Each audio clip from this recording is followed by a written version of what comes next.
this is my best take. No. Why would you argue this is your best take? Because how can you defend the final chapter? Because it's like, look, it's a messy movie, but it's a good resolution to the story.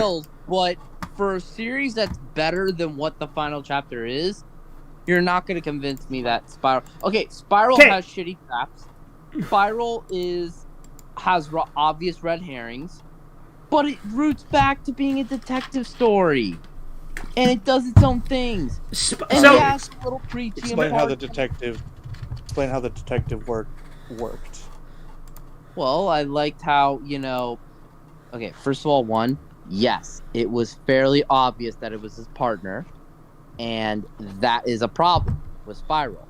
But with that being said, the idea of killing mainly corrupt cops, okay, maybe you could argue a little bit preachy, and that's a little lame in that regard, but it's interesting, and it's creative. And I like Chris Rock in the movie. He's literally good. not a single one of them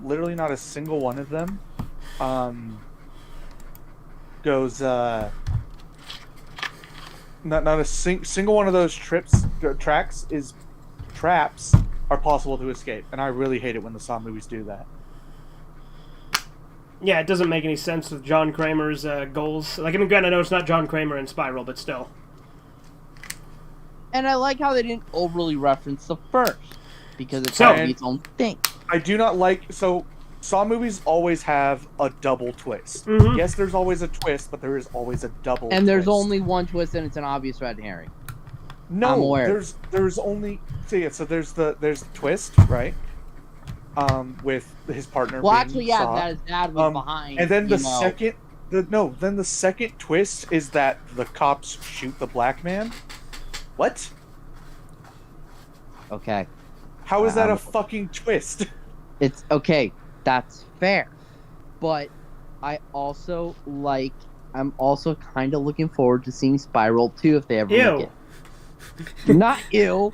It's underrated. It's an underrated sequel. I went in with low expectations. I enjoyed it. Look, it's better than the final chapter. No, it isn't. It's better than Saw 5. Absolutely not. Saw 5 is one of the best ones. What are you talking about? It's better than Saw 5. No, Saw 5 is one of the best ones. Which one's Saw 5 again, real quick? Saw 5 is the one with the... You said what now? Saw 5, hold on. Saw 5 is the one with the 5 people, and they each could have survived if they'd have not been selfish. Oh, yeah, I really like that one. That one's yeah. really good. So he's trying to say Spiral is better than that. The only thing good about Saw 5 is Hoffman. Prove me wrong. No, Saw 5 is great. Saw 5 has really good... Saw 5 sucks. No. 4 and 5 are shit. 6 is good. 7 is shit. No. That clearly the 4 people and put into 5 the trap are around the shit show. Period. So the thing that makes... What's that?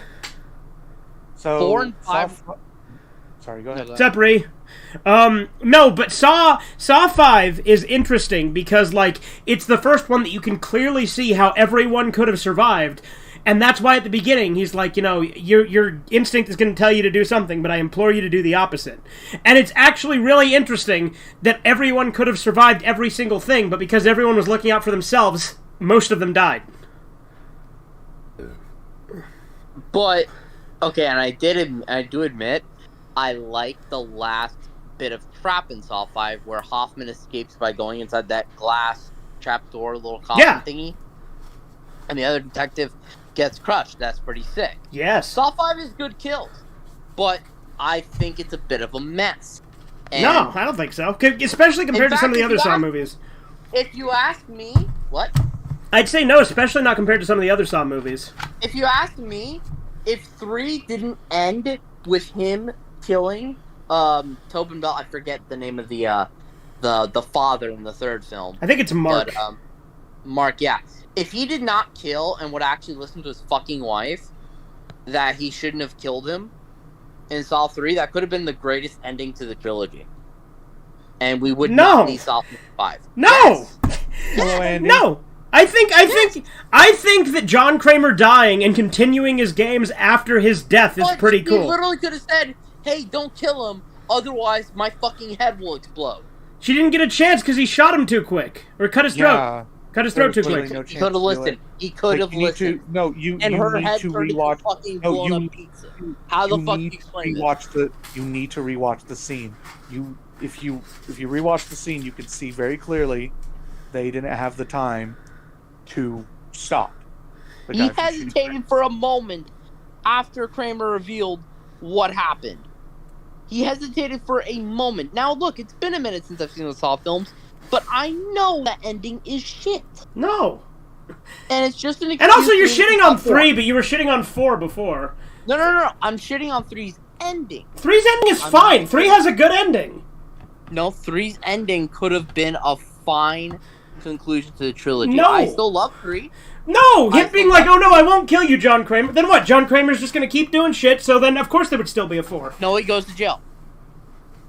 What? He goes to jail or he dies. Why would he go to jail? There's no cops there. How is he gonna... Old fucking man. You could overpower him and do like some... Oh wait, was Amanda was already dead at this point, right? Because that chick shot Amanda.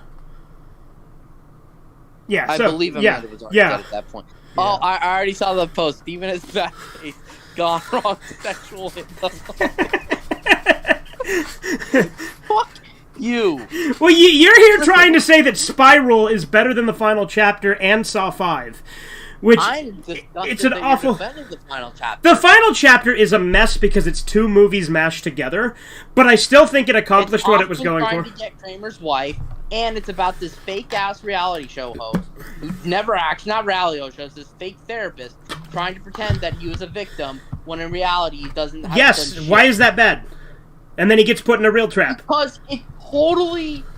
It doesn't mesh well with the Hoffman story, and on top of that... I think it goes together fine. Like I said, it is 2 movies mashed together, and it can be a little messy, because it crams a lot of shit into one movie. But it also finally reveals what the hell happened to Dr. Gordon, who they just didn't show for like the rest of the movies after I one. don't like that he was involved in the plan. That made I didn't like that. Why is it so why is it so crazy for Dr. Gordon when so many other people... It's not crazy, especially in terms of Saw. But yeah, because so many people become Jigsaw sidekicks. Why is Dr. Gordon so out of the realm of possibility? I am aware of this. I am fucking aware of this. Don't fight with me on this, my guy. I'm telling you. I am telling you that for Gordon, after everything he went through in 1, do you really think, yeah, he learned the value of life? I know. But I still don't buy that he would have hitched on to his plan so quickly. Well, how do we know it was quickly? And Amanda. Yeah, but I do. It's that. I guess it was quickly because that's the end of you. That's the. Well, that's the end of the argument. You don't buy it. I do. You're being subjective. I'm also. I'm being biased. Because like the thing is like because John Kramer like you could logically explain it. I am willing to admit that, but for Gordon's character, and yes, you can make the argument he found the value of life through surviving. Blah blah. Well, blah. and like I'd also argue how do we know that that Dr. Gordon is a good-natured person in the first place? Because all we know about him is that he was thinking about cheating on his wife. That's all we know about him prior, and that he diagnosed John Kramer. Okay, so hang on. I actually do think he's good-natured. I think he's good-natured too. I think he's good-natured too, because like he tried to fake Adam's death to get out of there. Exactly. Like he would, no matter how many times he was incentivized to kill Adam, he wouldn't do it. Yeah, until the end. Okay. Because he did shoot him at the end. Who hasn't seen Jigsaw, where would you? Let me ask you a question, just out of curiosity. If Spiral isn't better than the final chapter, where would you put the final chapter?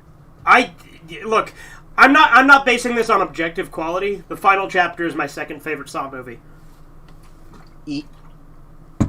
Okay, I know subjectively for the traps, but I don't give a shit about the traps. I care about the story. The story in that movie's a fucking joke. Like I said, it's messy, but like I like what it accomplishes. Like I said, had it been able to be 2 movies like it planned to be, I think it would have been great. So it's better than Saw 6 to you? Yeah. It's better than 2 and 3. It's better than... Well, again, I think that like if we're talking objective quality, because I'm assuming number 1's your favorite. Yes. So, but Saw 6 has some pretty sick traps. Yeah, sick traps, but like... 6 with the acid little rack. Yeah, but the thing is a lot of the traps in Saw 6, I also feel like contradict John Kramer's ideology, even though they're made by John Kramer. Yeah. Also, the twist in Saw 6. I like the twist, and I like the themes. Like I said, I like Saw 6. I like the themes. I like Saw 6. I like all the Saw movies that I've seen. And I love how he has to choose between who to let live and the shotgun carousel. The fucking shotgun carousel. But the thing that always drives me nuts is carousel. Yeah. Myself. How can you hate the shotgun? Because it contradicts John Kramer's whole point. Yes, because 4 people have to die. Yeah, and John Kramer, everyone has to have a chance to get out. That's the way John Kramer's supposed to work. He gave him a chance. He just no. It is supposed to be all. It is always supposed to be possible to get everyone out. That's the entire point of John Kramer. And yes, he did it out as revenge. I am aware of this also. But it adds an interesting side to him because it shows that he's maybe not as a little bit more hypocritical than people give him credit for. Well, I just think it's bad writing because it contradicts it. Okay. Unless what they were going for was hypocritical. Yeah, I guess if they were going for hypocritical, sure, but I don't think that's what they were going for. But if you ask me, Saw 6 is an improvement over 5 and 4 by a lot. 5 and 4 are great. I completely disagree with that. I cannot believe that you have a hard-on for 5 and 4. Saw 5 is one of the better ones. Like, objectively speaking, I think it's better made than most of the sequels. I mean, I wouldn't go that far. It was 4 that revealed that Hoffman was in on it, right? Yeah, at the end of 4. Yeah. Okay. That's the best thing 4 has to offer for the most part. For me. And then 5... 4, I like that he's having the cop go back and try all these, like, he's making the cop carry out his will. And, like, do jigsaw stuff. I think that's cool. And I like that. So that it's not the only thing 4 has going for it. Hoffman's thing is But that leads me to my thing, because that was technically the whole twist, and that's kind of the only thing that worked for me in Saw 4. Some of the traps are pretty decent, but I can't really remember. Then again, it's been a while since I've seen the Saw. Again, for me, the traps are definitely important, but to me, the story is much more important when it comes to the Saw movies. Because I don't view it. I don't. It's about valuing life. I don't view the story. I don't view the Saw movies as just torture porn splatter stuff. I view it much more. But I'm just saying it's also. I mean, it's also some part of a factor, but it's not. Yes. But what I'm saying is, I view it much more as a crime drama with interesting characters with fucked up morals. I mean, yeah, I can view it more so as a. Well, more so as a thriller, because if you really think about it, there's always a lot of suspense going on, but... Best argument of the year right here, boys. Okay, Andy. Oh yeah, no, this is the shit show. This is the one. This is the hot take that got me out of all the ones. Me defending a genuinely good, different sequel. Genuinely good. Now, that's an argument. That's an argument to make. See, because I never said that Saw 7... was genuinely good. I said I liked it, and it had things that were good. I'm talking about Spiral. But yeah, I know. You're saying genuinely good. That's a problem, because genuinely good. So you're saying it is objectively good, which... I haven't seen it, but I'm guessing it's not. Maybe not objectively good, but objectively better than 7. No, it isn't. Like, okay, so I want to make this this very clear. I'm going to go in and say that, Spiral is not an objectively good movie, but... It's not objectively good, but it's objectively better than... This is coming from someone... That is true. I want to make sure this is very clear, Let me backtrack. It's not objectively good. Let me finish. But by that... Okay, go ahead. I can like bad movies. And so you can Not so bad it's good, though. We're not even saying so bad it's good. There can be movies that are poorly made that you like. No, I was talking about The Suicide Squad. I really like that movie, right? Mm-hmm. Yes. Right? Very clear. I give it a 5 out of 10. Yeah. Okay? And I think it's fair. You can like a bad movie. So I 5 out of 10's not bad, though. Like, it's average. Yeah. How's a 5 out of 10 garbage? He didn't say it was garbage. Oh, well, you're saying you could like a bad movie. It's still a bad movie. It's just fun. But the Suicide Squad. That's the one we're talking about. We're talking about the Suicide. We're not talking about Suicide Squad. We're talking about the Suicide Squad. I know. I'm saying the Suicide Squad, directed by James Gunn. Yeah. Just because it's silly, out there, fun, doesn't mean it's so bad it's good. That's the. We're not saying it's so bad it's good. No, we are saying it is a bad movie that is enjoyable. We're not saying it's so bad it's good. It's a bad movie. It is a bad movie. How is it a bad movie? In what sense? Just because it's silly, out there comic book doesn't make it a bad movie. All right, I could hit you with my. I could hit you because as someone So who, bad it's good is something. Okay, we are not talking about so bad it's good. That is a different argument. We are not talking about so bad it's good. That is a different argument. But you're saying it's a bad movie, but you like it. Yeah, that doesn't mean it's so bad it's good. Revenge of the Sith is a bad movie, but I like it. I love the story, even though it is poorly written. Okay, maybe not so bad it's good, but you're looking at it as objectively bad. What is objectively bad about Revenge of the Sith? A lot of things. The wooden acting. The dialogue, the acting, the directing, the CGI. What? Not. Okay. The writing. That just in general. The plot, the plot doesn't make a lot of sense. No, but that could also be subjective. No, it can't. Huh? That can't be subjective. It can't be subjective. The way it's written is not all put together. It just can't. It can't exist. But the direction isn't necessarily bad. It's darker than the original two. I mean, than the first two. Said anything bad about the direction. Star Wars prequels. Never said anything. Yeah, I never said directing. I said CGI. I said writing. You said direction. Did I say direction? Okay, well, whatever. I can withdraw direction. That's fine. But I said the CGI to a degree isn't great, but I wouldn't call it poor. It's just the CGI is better than the previous two films, and I'm not going to hold the CGI as like the worst thing about it. But Revenge of the Sith is a bad movie. I love Revenge of the Sith, it is very contrived and has a lot of logical. It is a bad movie. It has a lot of logical problems that don't make sense. What bad movies have you seen? You have to see something that is objectively bad to a fault, like something that Revenge of the Sith is. But let me counter you. When you compare Revenge of the Sith to films with plot hole, and okay, but I'm not comparing it to those things. Wait. It has plot holes, though. That's the problem. Okay, can I finish? Okay, I guess. Go ahead. When you compare Revenge of the Sith to films with worse production values, scripts that make no sense, that are inept in any way, shape, or form, but still have the sense that they're good, it's hard. And Revenge of the Sith isn't a bad movie. We're just going in circles. I would argue it's actually objectively one of the better Star Wars films. No, absolutely not. So this is compared to Disney. Compared to Disney, sure. Can I? Yeah, go ahead, Spencer. Go ahead. So I think what's happening here between this conversation is that you guys disagree with what makes a movie bad, which would be subjective. Just because something silly fun doesn't make it bad objectively. I draw the line. Which would make a movie bad is if it's lower than a 7 out of 10. If it's lower than a 7 out of 10, it would be. But that's bad. also subjective. Yes, that's what I'm saying. The line is drawn subjectively, so that's what I'm trying to bring up here. But you're talking about you guys. Objective things like production value can't be viewed as subjective. Maybe some people like CGI a certain way. Okay, well, look. Like so the problem is look. I love Revenge of the Sith. I'd give it probably a 7 out of 10, but I'm still saying it's bad. I'd go a lot higher than that.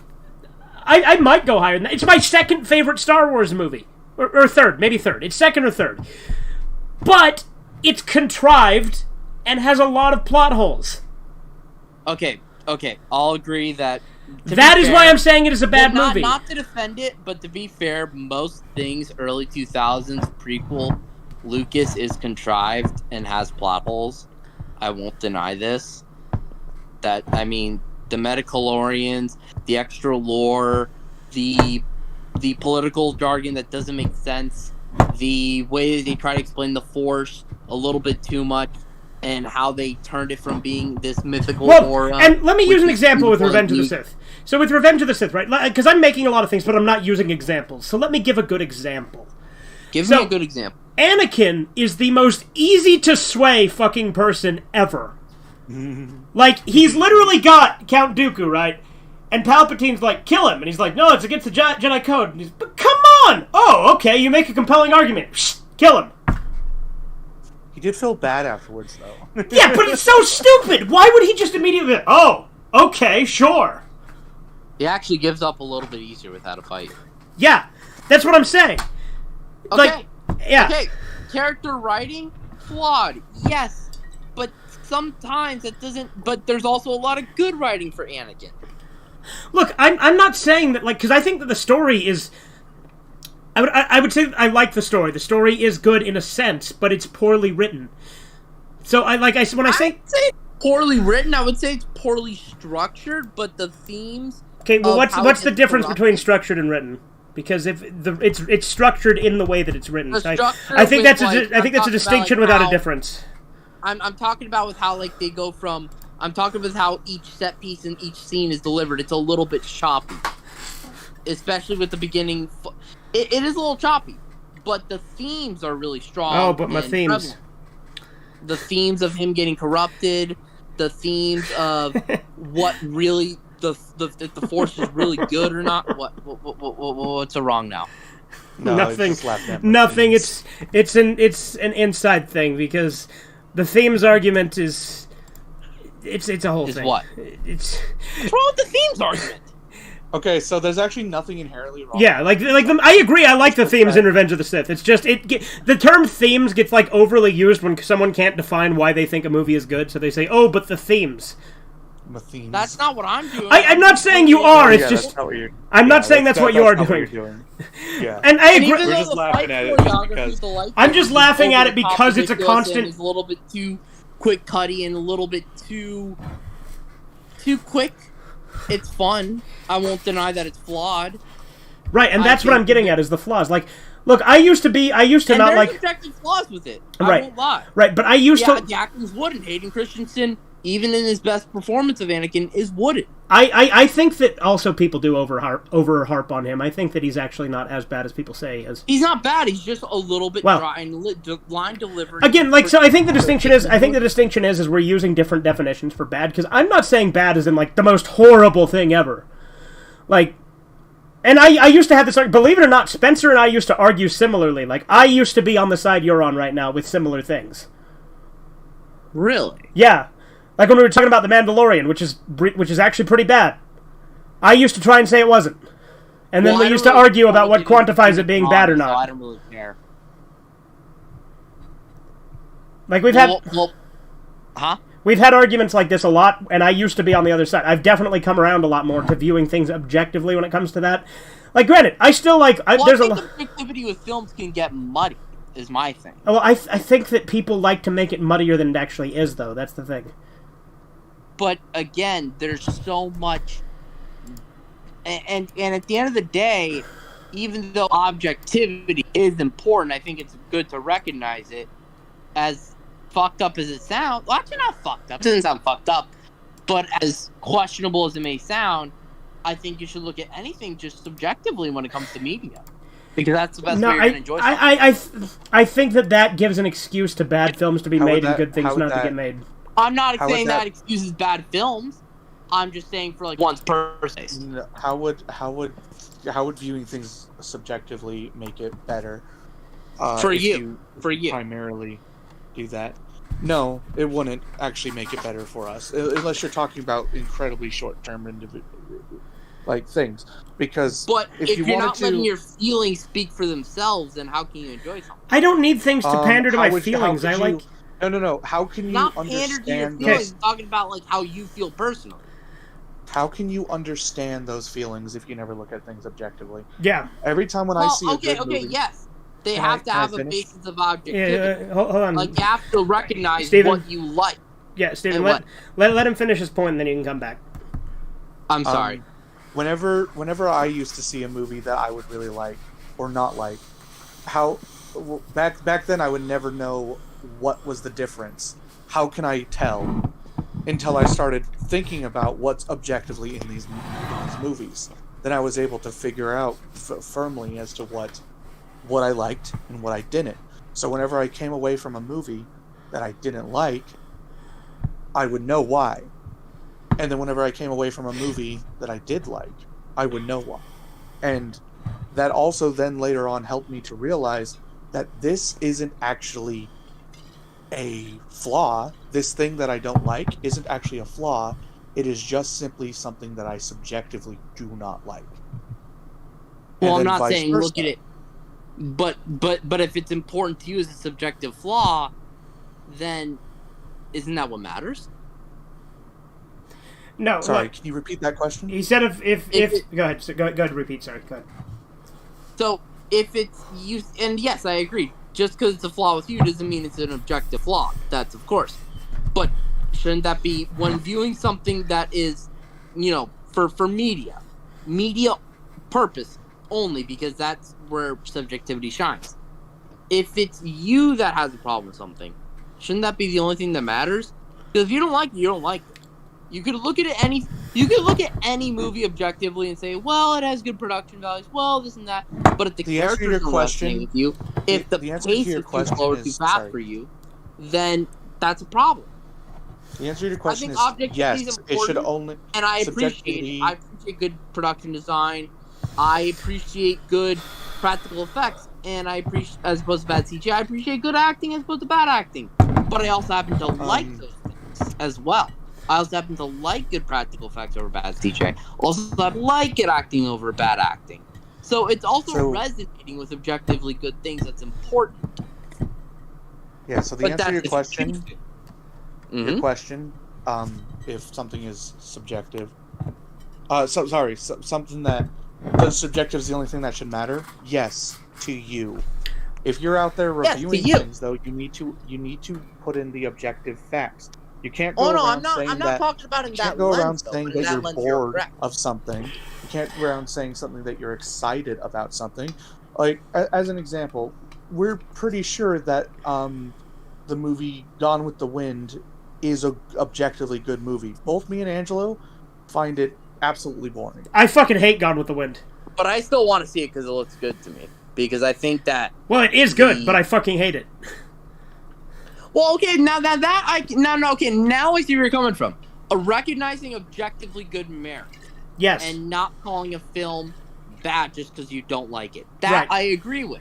It's always good to say, hey, you know what, this film's good, I just don't like it. I strongly believe that. I just believe in the long run, it doesn't matter, it shouldn't matter to you personally. Well, here's why I disagree with that. In that sense, I agree. Okay. I think it's important to acknowledge that Gone with the Wind is a good movie. Have I seen it? No. Okay. But I'm aware of its status. And I like one character in Gone with the Wind. That's Rhett Butler. What? Rhett Butler, the only good character. I have not seen it yet. But let me tell you why I do. I get where you're coming from with this. If it's subjective, that's the only thing that matters to you. I get that. And I do think that is your immediate takeaway when you first watch something. However, I think for me, looking at something objectively is more important simply due to the fact that bad movies are constantly getting shit out. Creativity, good writing is not encouraged. Agreed. It's just, what roller coaster ride can we take these plebs on to make them think they had a good time? That's the problem I have. Now, that is an interesting case, because you don't want to throw away garbage that's enjoyable. Right, and that's all movies are now, and that's my problem. That's all Marvel is. Not all movies, but a good chunk. Okay, I am speaking in hyperbole when I say all. Keep that in mind. I'm not being literal. Okay. Yeah. Okay, I know. But that is the vast majority of what film is now, is just dumb, oh, it's fun, let's eat some popcorn and turn off our brain. That's all movies are now. And to a degree, I think that could even ruin subjectivity, because then you'll just forget about it the next day as just a throwaway film. Well, no, that's exactly the thing. Fucking with these, well, we're gonna use Marvel because that's like just okay. Well, Marvel's just a complete mess. Well, so hang on. So yeah, then we could just agree on it. But it emphasizes the point, that being that it's just, what shit can we turn out that's entertaining? All the Marvel movies have been that. Thankfully, with Love and Thunder, people have realized, and it didn't last like a week. People saw that movie, realized it was shit pretty quickly, despite the fact that it was the same shit they've been turning out, and people don't like it anymore. But even But with the here's ones the that people really problem like. with that is that Well, hang on. the So MC let me finish. Oh, I'm sorry. You know what? That's my bad. I'm sorry. I'm bad with You're good. You're good. With the ones that people really like Black Widow. Nobody fucking talks about it anymore. People really liked Loki. Nobody fucking talks about it anymore. I didn't. Because it's all just shit that's supposed to get you excited for the time. Watch it, and then watch the next thing to make sure you just stay subscribed to that Disney Plus subscription. But are those even fun movies, or are they just like throwaway events? Because that can't really even be fun because they're so similar that even if there is constant action and humor, it's not fun because they're the same goddamn thing, same story structure, same plot, same, it's just slapping on a different hero with a different name. It's the same thing. Yeah, and but a lot of worse. The standards have been lowered. Right. And that's where I disagree because I don't think we should lower our standards. So I can agree with that. Right. And I think that's bad. Okay. Because at the same time, that's not quality. And I'm going to use an argument from Mahler because I think watching him is kind of what brought me around. Mahler? Yeah. Who's that? I'd recommend him. Shout out to Mahler. Yeah, shout out to Mahler. Well, in all honesty, because we're giving a boost of subscribers right now. Yeah, there you go. Shout out to Mahler. No, but see, I don't want anyone to think that I promote the mediocre blockbusters or anything coming out. I'm not coming from that viewpoint. Okay, right, cool. I'm coming from. I didn't think you were though. Huh? I didn't think you were though, but thank you for clarifying. Yeah, because I don't want people to think that I'm just one of those basic movie plebs that'll see anything. No. Right. No, I'm pretty sure both me and Angelo didn't think you were as bad as Theron. Yeah. Fucking shots fired, dude. No, Theron is something else. He tries to say that Thor: Love and Thunder is decent. What the fuck? Did he really? Yeah. And I think he gave it a 5 out of 10. Oh yeah, Mahler, right. So, for some clarification, Mahler he does long video essays about movies. Very long videos. Yeah, very long. His latest video is nearly 6 hours long. Yeah. So he does long video essays about movies, and Spencer's always watched Mahler. I've watched Mahler too, somewhat, but not to the same degree until a little bit later on. But Spencer and I used to argue all the time because I was coming from a lot of the same viewpoints you are. And when I started watching Mahler, I started to understand Spencer's point of view a little better because Mahler's very articulate with how he puts it together. He's much better at explaining this than I am. So that's why I'm going to use a thing from Mahler here. So something Mahler. Don't worry, I'm a good speaker too. Okay. So something Mahler pointed out is, so people always say, what does it matter? Who cares about logic?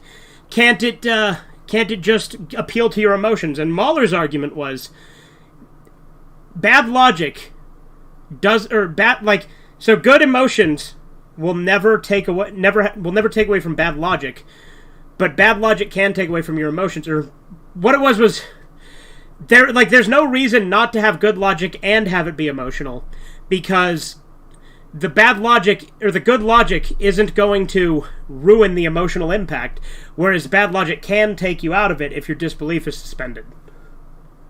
That's a good point. Yeah. And good logic will never ruin a scene. Objective truth and good logic can't take away from subjective entertainment. And right. But overlooking logic just to pander to an emotion without putting any thought into it can take away from the believability of something. And it does treat you like you're dumbed down. Yeah. So, you know what? Okay. Here's my thing. Because in case you guys don't know, I'm not the best speaker. Sure. I like to speak a lot. Huh? Nothing, I was just saying, okay, sure. Sure, he just agreed. Yeah. Yeah. I just like to speak a lot and how I feel. Mm-hmm. But I will say this. Subjectivity should matter. However, I agree with the viewpoint that you should also look at what you like, but at the same time recognize what's good and bad so you can find the best quality entertainment, both engaging and fun. And it's more than just fun. You should also just watch movies that are engaging or depressing or all kinds of movies. It shouldn't just be fun fests all the time. You should also watch deep stories, even if you watch them once. I think it's important to look at things objectively so you know what is the quality entertainment. Like, there's a difference between getting a burger at a gourmet restaurant that tastes good than McDonald's. You don't want throwaway entertainment. That's how I compare it, if that makes sense. Mm-hmm. God damn it, you just saying that made me hungry. What the fuck, dude? Well, I'm sorry, but now... But yeah, no. So it's a good way to look at things objectively, so you can find good quality entertainment and good quality engagement. And but at the same time, don't always think objectively first. Think both ways. Is probably the best way to look at it. And then, you know what? There is a good point to be made that emotions can corrupt one's viewpoint, as odd as it sounds. Because you may get all emotional and look at things good in the one way, but then when, let's say, you rewatch a film like I do, where I always rewatch films, and you watch it again, you're getting all emotional, but this time coming from a point of view of logic, then it could corrupt then you could realize the flaws that you didn't see before. And then you could realize you didn't really care for it, but you just cared for the time you had with it. If that makes sense. I know. I understand what you mean. Well, another thing I've noticed too is I'm much more lately I'm much more drawn into movies that engage me intellectually. I'm much more willing to watch a movie that I think is actually well put together and actually has a point. I'm definitely I'm not saying it has to, but I'm definitely Sharknado 6. And it's definitely important to have a good balance between what's fun and what's engaging, because you definitely want to train your mind to watch an engaging story all the time. One other thing I want to point out is like American Psycho. I liked that movie the first time I saw it, but I love it after watching it a second time because I understand it a lot more and I was a lot more engaged in the plot because now I'm post Red Pill, right? Post Red Pill, I definitely view things differently, and it makes a lot of things better. I think that's why. And also, maybe finding a film that can agree with your worldviews as well is also important. Well, I definitely think we all look for that to some degree. But here's the thing: I can like a movie that disagrees with my worldview. The thing is, Watchmen, at least the comic, is intended to disagree with my worldview, but through its own twisted way, it supports my worldview because of the way it plays out.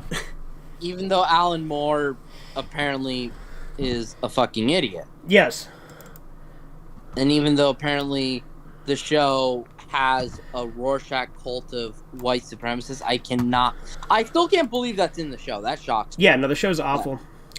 Yeah, what if the movie? That sounds horrible. So Rhea asks, what if the movie you see is relatable to you? I definitely think that can draw you more into a movie. I think I can relate more to the themes in Watchmen and American Psycho than I could when I watched them the first time. So I think that is part of why I like them so much more. Doesn't relate to you as a person. I think it's important to watch it because then you get a viewpoint on someone else's lifestyle or someone else's form of entertainment. And there's plenty. And it's a good way to experience what someone else thinks. Maybe not a certain person necessarily, but a certain group of people or something like that, just to get a better understanding. I think that's also important. The problem with movies now is, and this is going into a slightly different topic, but still within the same realm, is that they shove in certain agendas without consideration for if it fucking matters or if it's appropriate to a certain type of film, without any consideration for what it actually means. They're just throwing it in there to get a token point.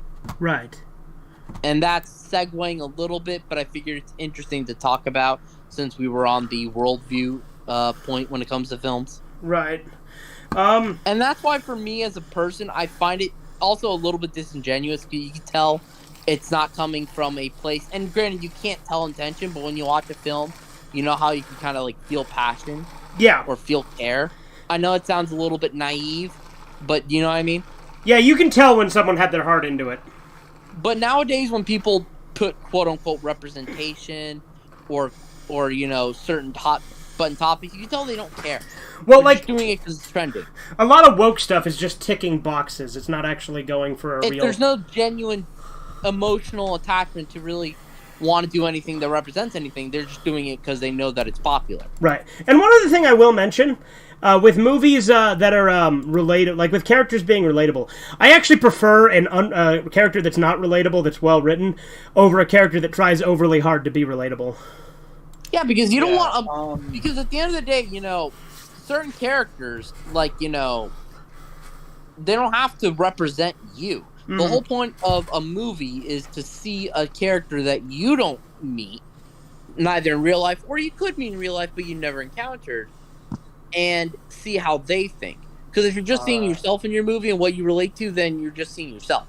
It's nothing new. Mm-hmm. Yeah, for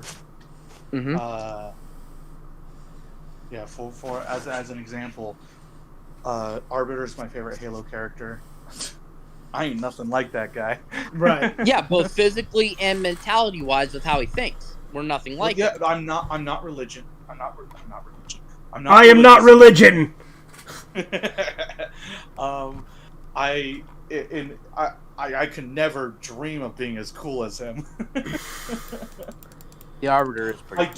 I don't have Keith David's amazing voice. True. Well, Keith David should be the voice of everything. I love Keith David, but that's a side note. Continue. Yeah, Keith David's my favorite voice actor. Not Vic. I mean, Vic's up he's there. He's one of my favorite actors also in general. He was also in, like, They Live, so I love him. Yeah. As well. They Live is great. They Live is a based movie. I love that movie. They Live is the most based movie. It's still relevant. I don't care what you say, but that film's still relevant. However, something I will say is I do think Kirito in SAO Bridge is a pretty relatable character, and he's well written. He's also a sociopath. Saitama is another one. Saitama from One Punch Man is a pretty relatable character. Relatably written, at least to say. Well, yeah, no, and that's the thing. You brought up the Arbiter. He's not relatable, but that's kind of why he's fascinating, because, you've never seen that kind of character before. And, well, no, you have, but you're not that kind of person. You're not a religious person, and it's a good insight, and it's always interesting to follow someone else that's different than you. And that's why following different characters who have different walks of life, and even just different, like, obviously alien species and shit, is fascinating. Well, I think that's... The alien part obviously isn't as fascinating, but just his mentality also is what. Well, just the Sangheili as a whole, they're really good, like, in terms of their mentality. Yeah. Like, I'm not gonna lie, I have been pronouncing the Sangheili with a hard G before, so yeah, I used to call him Sangeli. No, it's Sangheili. Sangheili. Yeah, I know. I just realized that now. Here's the thing, though. All the people who do the narrations for the audiobooks also call them Sangeli. Yeah. Okay, so I'm not the only one. So you're not alone. I'm not alone. My YouTube channel being named after my dad, that is correct. And yes, I do recall saying that fact in my 10th anniversary on YouTube video. Yeah, you sure did, Andy. And speaking of bad stuff, Turning Red is not a movie. It is a period blood propaganda that's disguised as a cartoon. Okay, Andy. Well, I also have no interest in seeing Turning Red. Oh, yeah, me either. That's supposed to mean, Andy. The movie itself is very not subtly about periods and puberty. Turning Red, and I think it's pretty cool. No? Honestly, with Disney, they're also the most obvious example of not being genuine about any fucking thing on the planet. Turning Red is the best Disney film ever made. Period. Oh my god, the people who say that. Everyone's like, the people who say that's the best Disney movie are the most cringe. Yeah, people who say Treasure Planet, wrong. People who say fucking Lion King, wrong. People who say, what's another one that people say? That's a really good one. Well, I mean, if we're talking Pixar, which Turning Red is, Toy Story. Toy Story, wrong. Incredibles, wrong. Finding Nemo, wrong. Superman, wrong. It's all Turning Red. That's the only Pixar or Disney animated movie that fucking matters. Hold on. Re brings up the Mr. Enter point, which is, Turning Red sucks because there's no 9/11 representation. Like,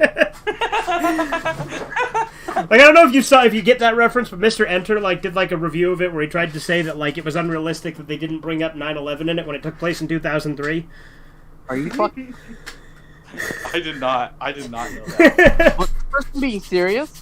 It was Mr. Enter. Yeah, he was being... Look, Mr. Enter is fairly, like, based when it comes to politics, but sometimes he says some dumb shit in his reviews. That's pretty dumb. Like, why would you reference 9/11 in a film that came out in 2003? Well, it takes place in 2003. Didn't ER do like a review of Turning Red, and then like he referenced? Yes. Like he said at the end of the review, like, oh look, that's how they reference 9/11. And then he actually just had, like, yeah. And he just edits the fucking red panda going into the World Trade Center. Yeah.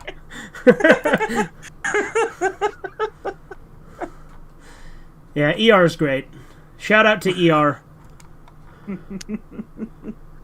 Yeah, shout out. I can't wait to boost his subscriber count too. Mahler and ER, they're gonna get big subscriber counts after this stream. Oh yeah.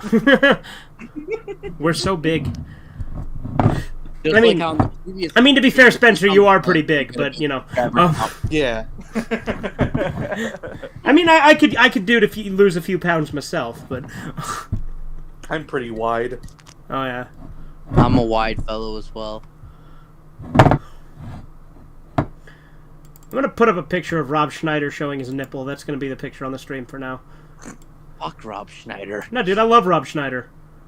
He's not funny and he's irritating. I disagree on both those counts. I disagree on one of those counts. Look, Rob Schneider, he's also really based, so I mean, I like him a lot as a person, but I enjoy his movies. They're not good, but I like them. Like The Hot Chick? I love The Hot Chick. Also, why are you going to be showing his nipple? A nipple is the worst part of the male body. It makes no fucking sense. Because it's a picture I have on my computer, so why not? G-spot? Why the hell do you have a picture of Rob Schneider's nipple on your computer, dude? Don't worry about it. Everyone just said the nipple is the worst part of the male body. Right. Did you forget that the G-spot is a thing? But the what? The G-spot. That's not part of the male body.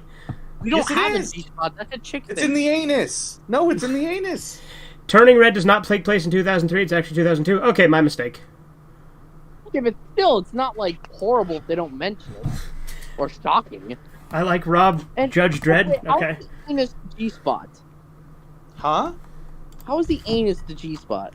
No, we have the G-spot in our anus. It is? Yes. I don't know what he's on about. I don't No, think... humans, males have a G-spot. It's in our anus. That's real. That's an actual thing. Okay. Why do you think people like pegging so much? Because they're fucking gay? Like, actually, like, even if it was real, why the fuck would it matter to me? I'm not gonna get it at the ass. Red Eye, that's pretty Wow. gay of you, to be honest. What's pretty gay? Me to have this picture of Rob Schneider like I do? I used it in Sergeant Friends. You know, not pretty gay. No, I used it in Sergeant Friends because, like, I made a Rob Schneider joke, and this was, like, one of the pictures I found where he just is opening his shirt and showing off his nipple. So...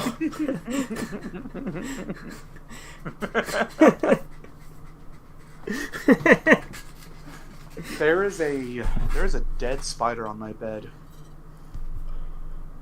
Just hanging out. Hell yeah. You killed the Oracle. The spider I didn't agreed- kill it. The spider died after hearing the blasphemy that Spiral was worse than the final chapter. In Harenchi, Wow. Kumon, it Menyuki by died when it Gonagai. heard you say the opposite. It's got a chick using a wood dong on a guy. Okay. You killed it for You killed it for agreeing with me. I never agreed with you. No, you He's saying killed it the spider agreed with him and you killed it as a result. Exactly. That's what I'm saying. So you, and, No, I'm and saying you the know- opposite. I'm saying when No. you said your shit take when we were not on stream, it fucking died because it heard that. It decided, you know what? I can No. see the future, but I don't want to be in a world where someone said that. That spider was cool. It would not want to be in a world where the final chapter is the second best Saw film. I do. I Even don't understand how you don't seem to understand how based spiders are. Yeah, spiders are pretty based. I don't think you understand that spiders are based because I do Spiral- understand that spiders are based.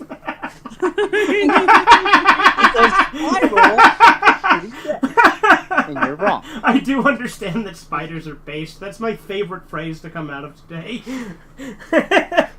Just defensively, I do understand that spiders are based.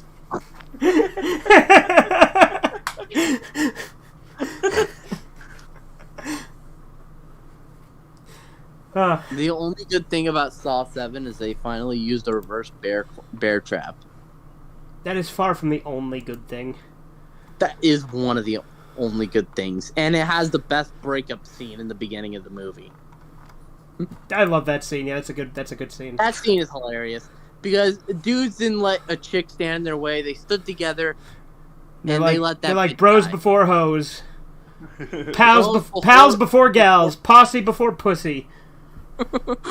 Mm-hmm. Let me think of it. I had more. I had more at one point, but I don't remember anymore. The rest of the rest of the movie should have just joined that big saw in the middle.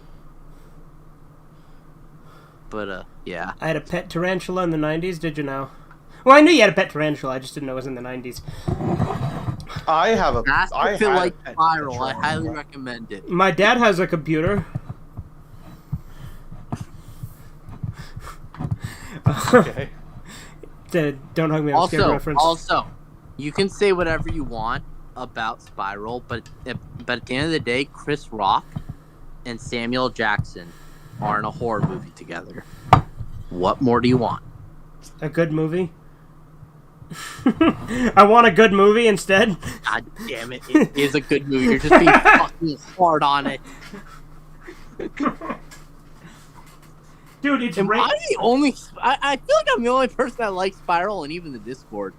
Maybe. I don't know. I don't know what everybody's opinions are in the Discord. We're not a monolith. We argue about shit. So, Oh no, we're not. despite believe it or not, because I know that I am right about this. no, you're not. Yes, I am. I mean, I understand that you didn't take your medicine today, but I don't even know what I'm on about. And I understand that Spencer sabotaged that spider for having the right opinion.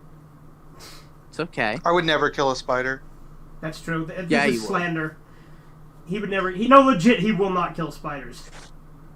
Really? Yeah. I'd never kill a cockroach. Gross. Why? You should absolutely kill cockroaches. You never kill those giants, those giant steroid niggas. Yeah, steroid giant niggas. Steroid giant niggas. Sorry. No, I throw them outside because they're an organism and they don't deserve to die. Okay? Don't show fucking favoritism to other. No. We should absolutely show favoritism to spiders because spiders kill insects. Okay, but but what outside of a cockroach spreading germs? Which is a pretty big deal. Okay, but there's They're easy covered. ways to work. They're covered in like a waxy substance that gets everywhere. Okay, but there's a way to work around it. Yeah, it's called killing them. It's called throwing them outside and leaving them. They'll get alone. back in. They'll breed. Then you know what? Then I guess at that point, well, not if you throw them away far. Like if you Why would I bother when I can just kill it? Because that'd be a dick move. I love spiders. They are our friends and lovers. Okay, Chisu. I mean, look, Muffet's pretty hot. But Damn it, Corbin! again, that joke's not gonna land, no matter how many times you repeat it. Yeah, I probably. All right, I put a vote in the Discord. Everyone. You can do polls in the Discord. Well, no, not really. Look at it. Look at the shows and movies discussion. Oh, okay. Hang on, I'm gonna throw I up. guarantee. I got this that at least orangutan. I'm one gonna put him up person is next. On my side on this, I fucking guarantee it. There we go. There's an orangutan.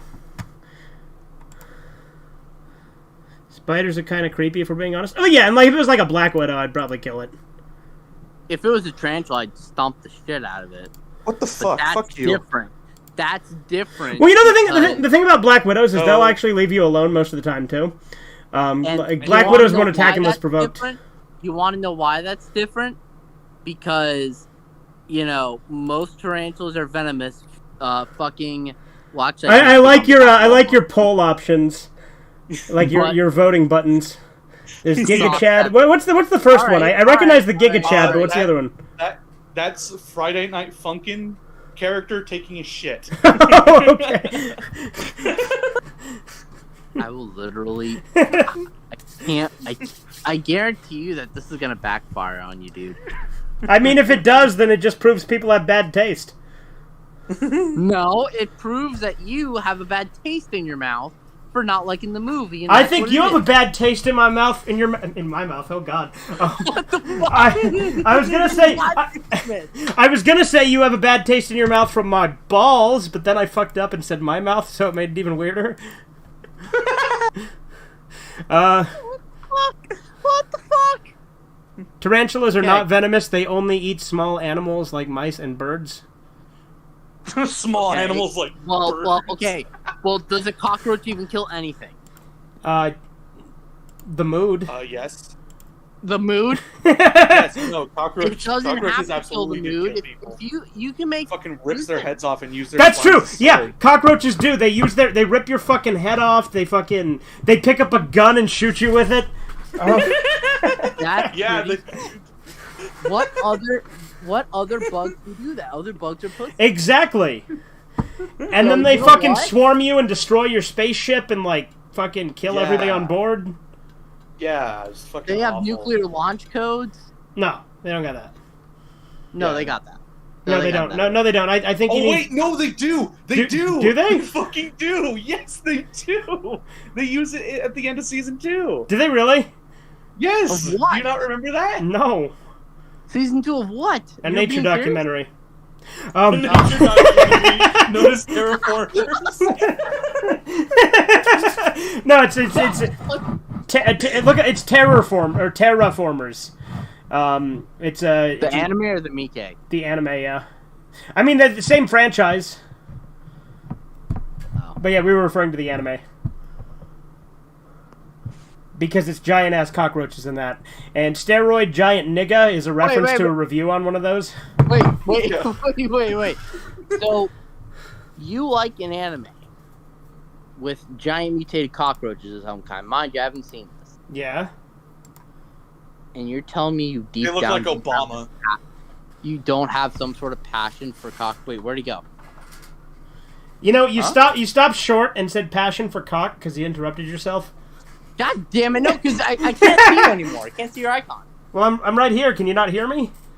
I can hear you, I just can't see your icon. You tapped my name twice. Tap it twice again. Oh, okay, there we go. But, okay, no. Alright, so since I got stopped... So you like terraformers. Yes. And that is giant cockroaches. So you're sure deep down this isn't just some sort of, like playing hard to get with cockroaches? The cockroaches are the bad guys! They're not the bad guys. Yes, they literally are the bad guys. Cockroaches. They need a fucking lawyer, dude. In Terraformers, they are literally the bad guys. Are they entertaining bad guys? Yes. So you like watching them? They don't look like normal cockroaches, though. They're still cockroaches. Don't discriminate based on looks, motherfucker. Yeah, they don't look like normal cockroaches. They look like Obama.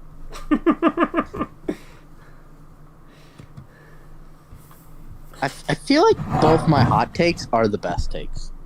No. Especially the cockroaches one. Spiders are way better than cockroaches. Well, they're cooler, but they're more useful. No. Okay, name one fucking use a cockroach has. It's not that cockroaches have... So then when I say that spiders are more useful, I am correct. Okay. Terraforming Mars. Boom, see? Even Spencer has a better argument. What? Terraforming Mars. Fuck. But the point is, what use does a spider have outside of, killing bad insects? But what if a spider bites you? Then it still kills other insects.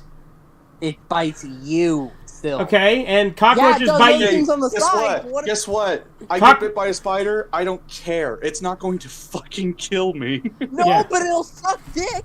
Whereas the cockroach. Wait, where do I find these spiders that suck dick? Will Muffet suck my dick? Whoa, wait, hang on. Yeah, you know what? I want some of this. No. Goddamn it. Don't twist this around. Don't fucking twist this around. Oh, well, I was going to make a twisted around joke, but decided not to. So, no. So, check this. Look. It won't kill you, but it will suck. It will suck dick, as in it'll be. When will it do that? I wanted to do that. God damn it! Shut up. Watch your phrasing. Dude, I for one would love to be sucked off by an oracle. Oh, good God! I'm being sucked. Okay, so a cockroach doesn't have venom. It just has a bunch of germs. It will bite you. It spreads disease. Okay, but Yeah, but for reals, it's not gonna the kill Black you. Plague. The Black Plague was spread by rats and cockroaches. That is legit. those sons of bitches, rats, probably friends of cockroaches. This went in an interesting direction. We have had a wild night, didn't we? I mean, we've only been going for an hour on this. So, I mean... Yeah. And I'm already leading the crusade. More like polluting the water supply. Okay. Well, look, I feel like... What do cockroaches represent in the Bee Movie? Are there cockroaches in Bee Movie? I haven't seen the Bee Movie in a fat minute, so... Look, I think that, you know... Look. Me and my cockroach homies, we're going to be watching Girl and disagreeing with you.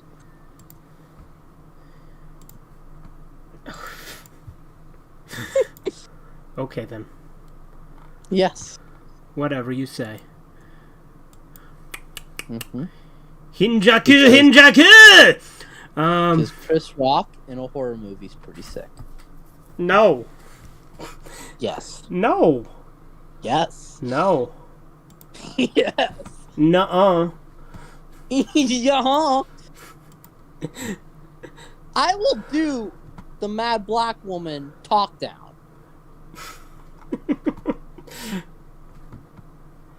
Let's see, what's a good picture to throw up?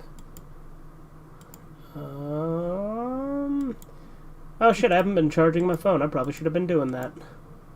Oh hey, look, terraformers. I'll throw one of them up. I was just about to say a good picture to throw up would be the Obama terraformer. No, I threw up the steroid giant nigga one.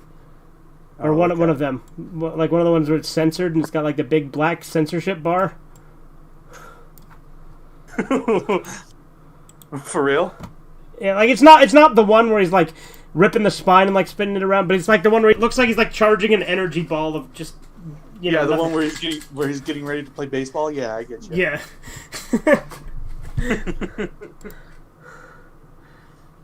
Spiders are smarter. They go to the defense mode when you breathe on them, but ants ignore you.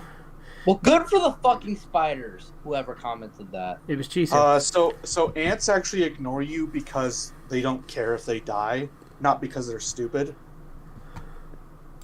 Pretty edgy of ants. Well, spiders actually do have like a want to live, like.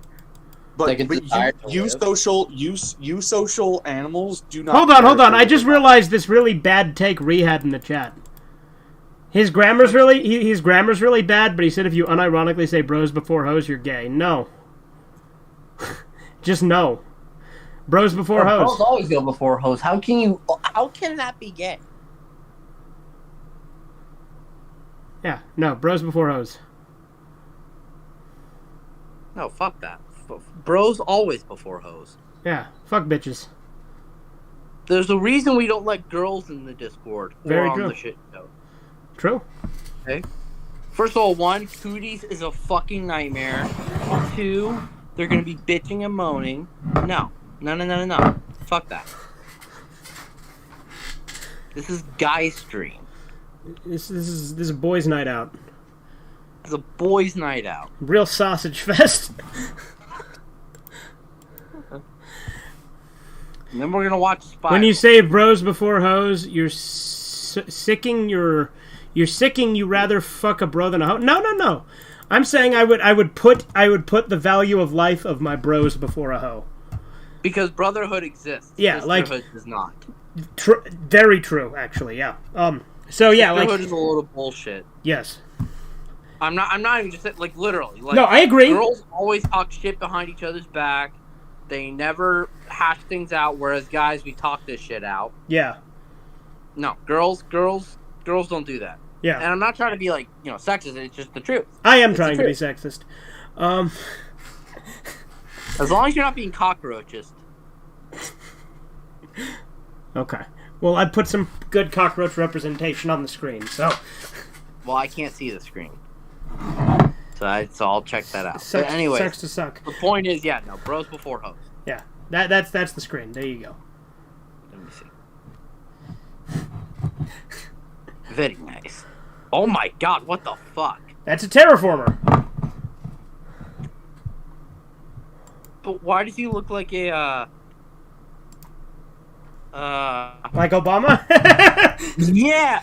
Well, not like Obama, but kind of like Terry Crews if you cut off his chin and replaced it with a bug chin. And if he had a mini afro.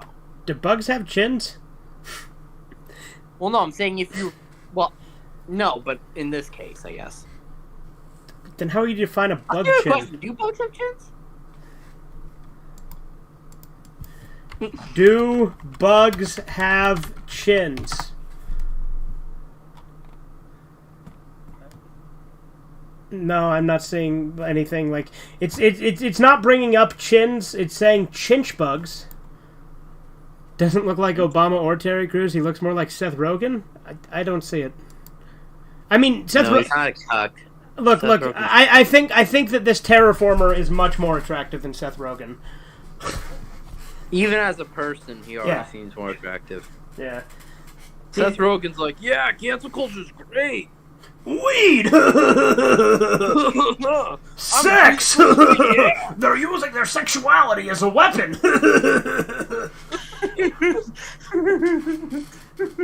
If you didn't watch that show, you're a Nazi. Look, here's the thing. About that terraformer. You don't need to look that up because I'll tell you, because in the movie Bug's Life they do. Yeah, there you go. We've confirmed bugs have chins because Bug's Life. It's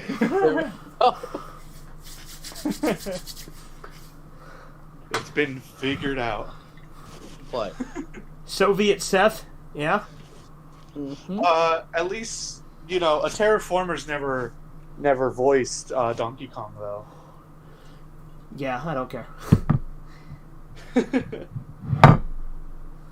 Do you think... Okay, this is a serious question, and I honestly don't know where I stand on this because I haven't heard Seth Rogen's Donkey Kong yet, right? Do you think... No one has.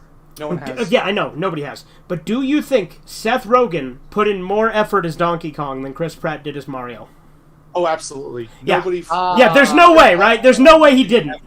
Because Chris Pratt completely phoned it in. Yeah, this is just a paycheck Seth for him. Rogen doesn't even This movie is literally just a paycheck for him. I feel like Seth Rogen's going to put more effort in. Because, look, I don't think Seth Rogen's put an effort in a while. I despise Seth Rogen. But I don't despise him. He used to be my favorite comedy actor, but then he became a woke tard. Seth Rogen's always been kind of lame. Like, if you go back and watch his movies, he has, 3 jokes. Sex, ha ha ha ha ha. Weed, He's also just a fucking hypocrite. Fucking because he acts like... Insert third joke here. What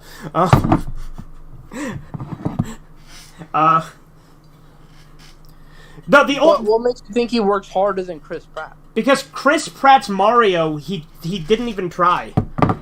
Yeah, listen to Chris Pratt's Mario. It sounds awful.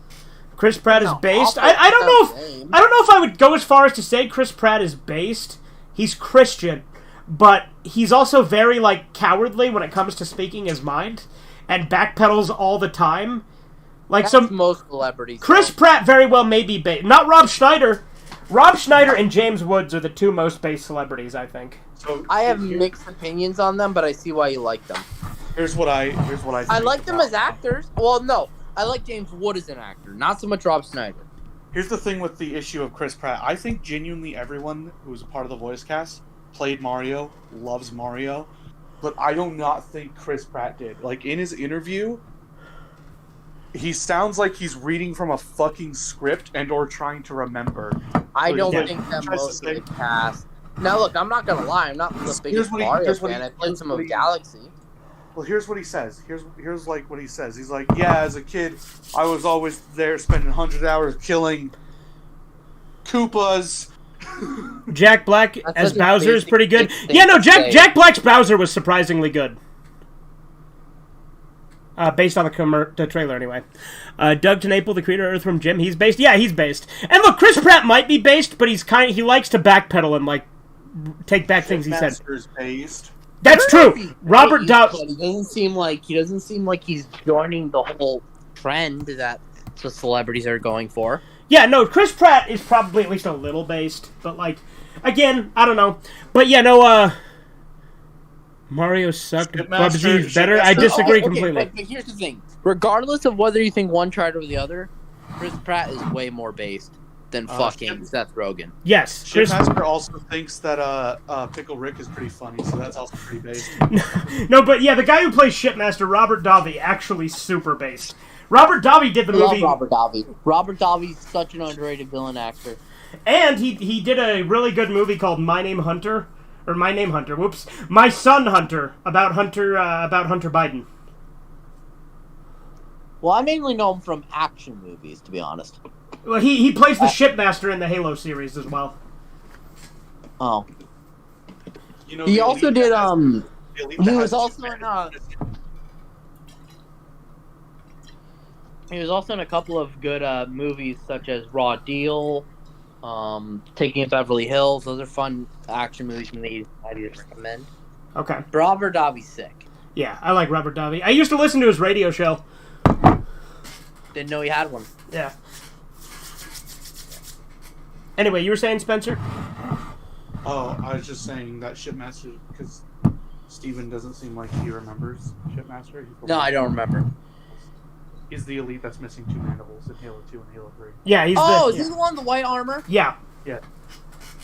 Oh, yeah, that turns into the Arbiter? Yeah, that's Robert he's played by Robert Davi, yeah. Oh. I did not know that. Fire at will. Alright, now shoot everybody else, yeah. That's an actual line from him. You hated Mario 3D Didn't Land and Mario explain 64. why he lost I know, his, like, Chisu. half wall? I know, Chisu. It's okay to be wrong sometimes. Wait, what did you say? Chisu said he hated Mario 3D Land and Mario 64, and I told him it's okay to be wrong. Yeah, I mean, these guys are wrong about other things. I'm never wrong. I'm always right. The answer to your question, Steven? Yes? Have I ever explained how he lost his 2 mandibles? The Flood. So how did he not get infected? On Halo, during the events of the first game, Halo, a bunch of Flood repaired that crashed spirit and flew it back to the main.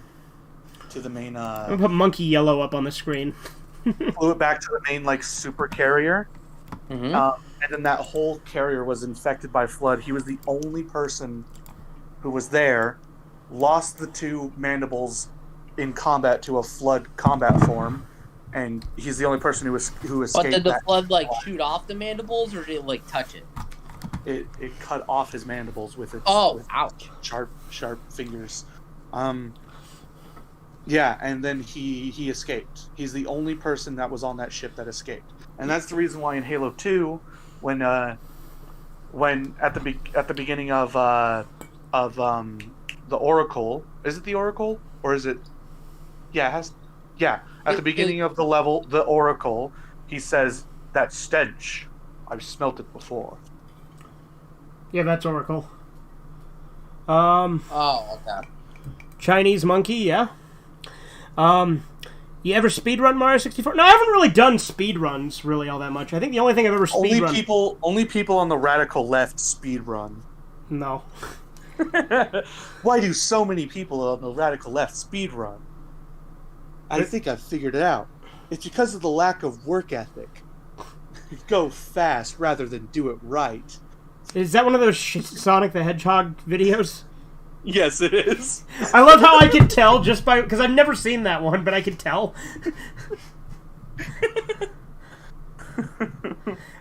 Dude, I love the one where Sonic says to Shadow, "Will you date me? Breathe if yes. Recite the Bible in Japanese if no." And with no hesitation, Shadow starts reciting the Bible in Japanese. Yeah. What is this? What is what? What are you guys talking about? These Sonic the Hedgehog videos that are like shit posts. Yeah. Oh. Let's see. So, Who else is a pretty based actor? well, again, like I said, James Woods, Rob Schneider, Kurt Russell. Steve Irwin. Rest in peace. Is Kurt Russell based? He is. Let's see. I'm checking. I'm checking my basedometer. Well, to me, he's based because he tries not to talk about current events, but at the same time, he's not a pussy about it. He just doesn't care to. And he's a badass, in my opinion, because of all his various roles as an actor as well. I mean, yeah, he's a great I actor. do like him as McCready. He's pretty cool. I watched I saw a thing on Saturday. I really want to believe that at the end of that film, as fucked up and naive it is, just because of how depressing it is, I kind of want them both to be not things at the end. So Kurt Russell doesn't like. Oh, you know, no. Kurt Russell sounds based actually on a couple of things here. Childs was probably not a thing. Childs was probably not a thing, and I can't believe that McCready would be a thing because I don't believe that either of them are a thing, and I don't believe the Molotov cocktail theory because people say.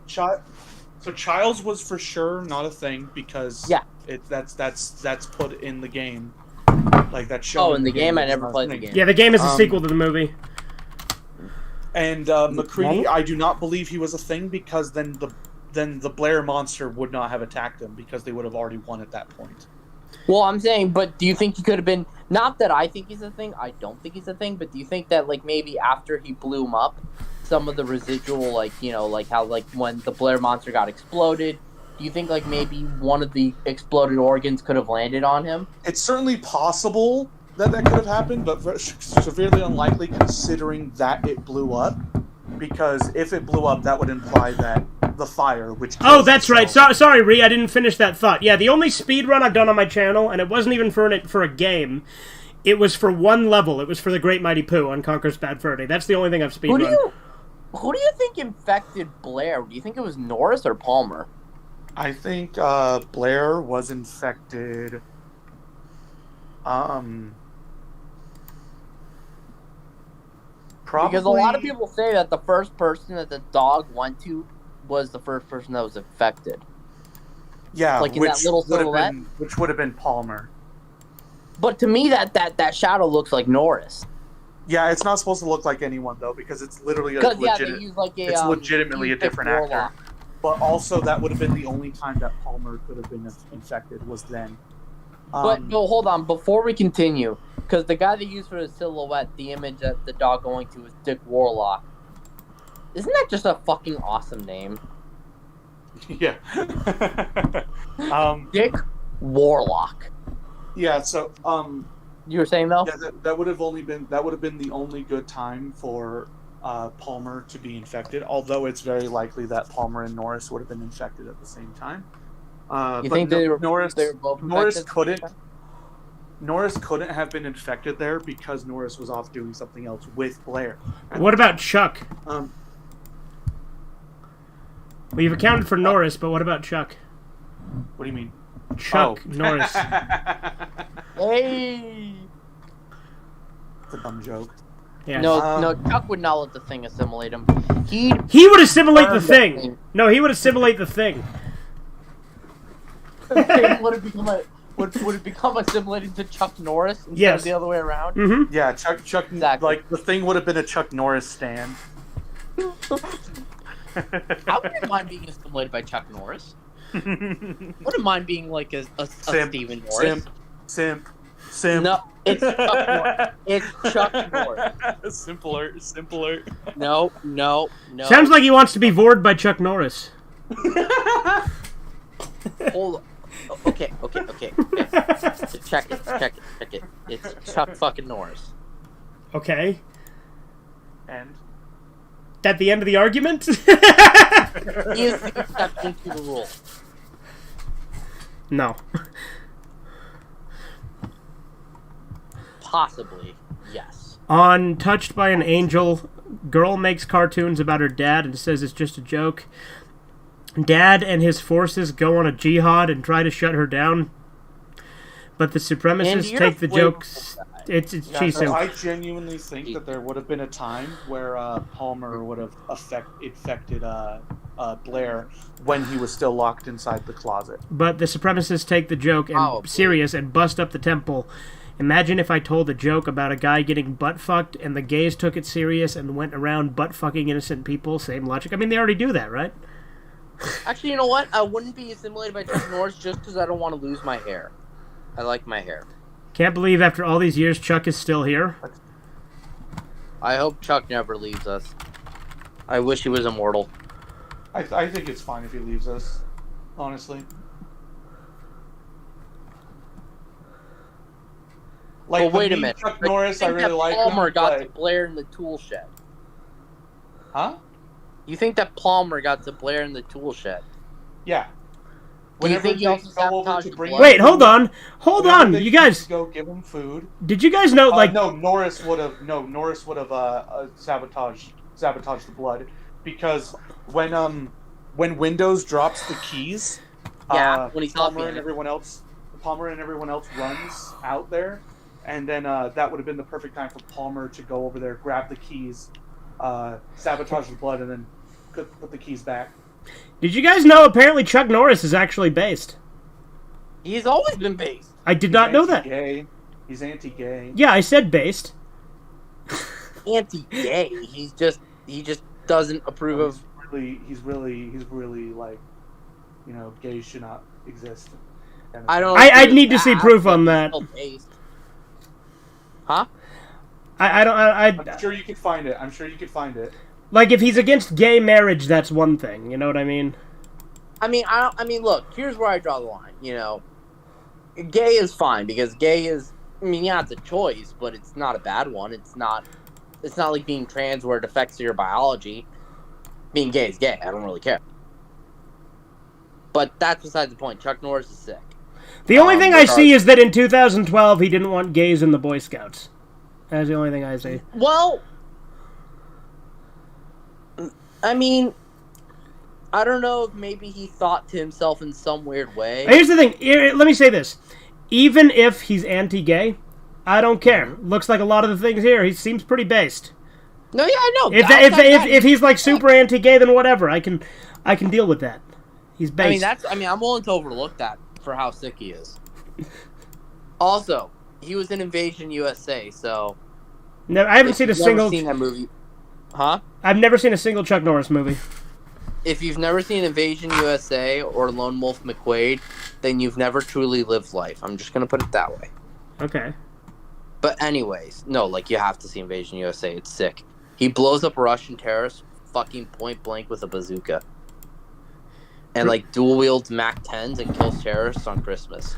For The Thing 2, I'd love to see Kurt Russell be saved by an angel so he could go off into space and fight more of the things, which are space demons. He has epic battles against them in remodified body that can handle space and is immune to being taken by the Thing. Okay. Well, here's the thing with the Thing. It's like... But here's my thing with the Thing. I don't know how it infects people, because you see Clark touching the dog, like, petting it and everything, and he doesn't get infected. Saliva and cells. Yeah, but wouldn't him touching the dog's fur and onto the back and stuff get him infected? No? Oh. And, here's... And also, even if it did, it wouldn't matter, because every time he touched the dog, he had gloves on. Oh. Right. The dog attempts to affect him, though. Like, it very clearly tries does. licking him, I think. Yeah, it it him tried that started licking him it? the second it saw him. The second it saw him, it went to him and tried to lick his face. Chisu, I feel like if you're watching this for weird reasons, you'll Chisu- like the thing, but not for the reasons that are intended. Chisu's seen the thing. Oh, God. Chisu says gays live 17 to 27 years less than real people. Also, gay men are over 70% of the new AIDS and are 1.8% of the people. Chisu, Awesome. please keep being yourself in the chat. Never stop. Never stop. Yeah, Never he stop. reviewed the thing. He did? Yeah. Chisu, did you genuinely like it, or did you like it because of the tentacles and stuff? I'm actually asking seriously. Well, I'm going to tell you, he liked it because it's a good movie. Well, no, but I'm asking because it's Chisu. Yeah, I know, I get that. I'm just telling you, like, I assume he liked it because it was a good movie. Because, look, Chisu is a character, but he's still. I personally hated the thing because it was a good movie.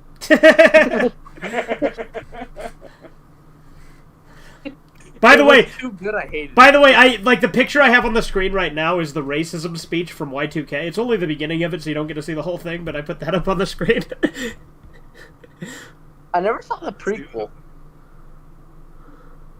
I loved You it as a act good like drama you- with cool action and had manly, badass dudes. Yeah, that's another thing that works about the thing. It's an all-dude cast, so it adds to the tension. Nice gore, too. So yeah, Chisu liked it for Wait, good it reason. adds the tension. Wait, what does that mean? It adds tension because it's all dudes? Well, What do you I mean mean, you know what I mean? Like, No, you I know- don't. No, I don't know what you mean. I think it makes it a better Yeah. movie because there's no inferiors in it, but No, not because you know, not to say anything. You know, I mean, the fact that it's all guys, we're all thinking very, you know, hard-headedly. We're all thinking very, you know, abrasively. Sometimes or a little bit more. or you could Or- argue not thinking too emotionally and being logical because women would be much worse. Well, that's a double-edged sword because, you know, we First as sign of the guys- thing, bitches would flee. They would freak out. That's true, though. Bitches would flee. At least we faced it head on. I'm I like how you're saying we as if we're in the fucking movie. Huh? Yeah, I personally would flee from. Yeah, that's because you're a pussy. No, that's because I'm aware of what the thing is. No, that's fair. I would too. I'm just. I mean, I would pull Fuchs and just burn myself. Like, I don't believe in killing myself, but if it's the thing, I'd rather take my chances that way. There's no way I'm being assimilated. Fuck no. But then you won't go to heaven if you kill yourself. Fucking idiot. That depends on what you believe in. I'm agnostic. It also does depend on the religion. The Mormon Church doesn't have a stance on that. Also, it's like in Family Really? Guy. Yeah, I'll the say- Mormon I'll say, Church says I that, accept that Jesus Christ, my Lord Savior. Yay! like the thing is also with which granted the Mormon Church doesn't really have a traditional hell. It has three Didn't you used to be kingdoms. a Mormon? Yes. Oh, okay. It doesn't have a traditional hell. It has three kingdoms, which are all supposed to be way better than Earth either way. But the Mormon equivalent to hell is something called outer darkness, and the only way to go there is if you have basically met God face to face and confirmed with 100% that He exists. You know for a fact, and then actively go and preach against Him. So it's impossible to go to hell, essentially. It's not unless- impossible, but like it's Well, but if unless you decide to be an asshole, like you and have to go basically against God, meet it's God and then be like, yeah, God isn't real. And like actively Wow, preach those against are him. those are some pretty high requirements. I Yeah. think I could very easily do that. Yeah, like no, but like the that's the thing about, and like outer darkness is just nothingness. It's not like eternal torture either. so the Mormons are pretty chill. With their afterlife, yeah. That's pretty sick, actually. I mean, What all- are the other realms, though? So there's the celestial kingdom, the telestial kingdom, and the terrestrial kingdom. I'm not trying to be a dick. I'm legitimately not. But is this for real? Because it sounds like a fantasy novel. It's real, I'm not trying to be a dick. I'm genuinely asking. and I'm genuinely telling you, yes. Okay, so what makes I'm you genuinely telling you, shut the fuck up. Okay, I won't explain then. Got him. No, but like, so the thing is the other two kingdoms, the telestial and terrestrial, they're just better than Earth, but they're like not as good as the celestial kingdom. I don't know as much about those as I do the top one, but the top one has like 3 layers. One layer, your angels, which, by the way, Mormons' ideas of angels are very different from the other versions of angels. That's why when people try to describe angels to me, it's very confusing, because I'm only really familiar with the Mormon concept. Because the Mormon concept is very much like the traditional, like, they're just like people. They're not like weird abominations like they are in a lot of other Christian religions. They're not like thrones or fucking seraphims. Yeah, it's nothing like that. So, that's one thing. And then another thing is, like, top level. If you're like the best of the best, the cream of the crop, you literally become a god and get to create your own planets. That's pretty sick. Yeah.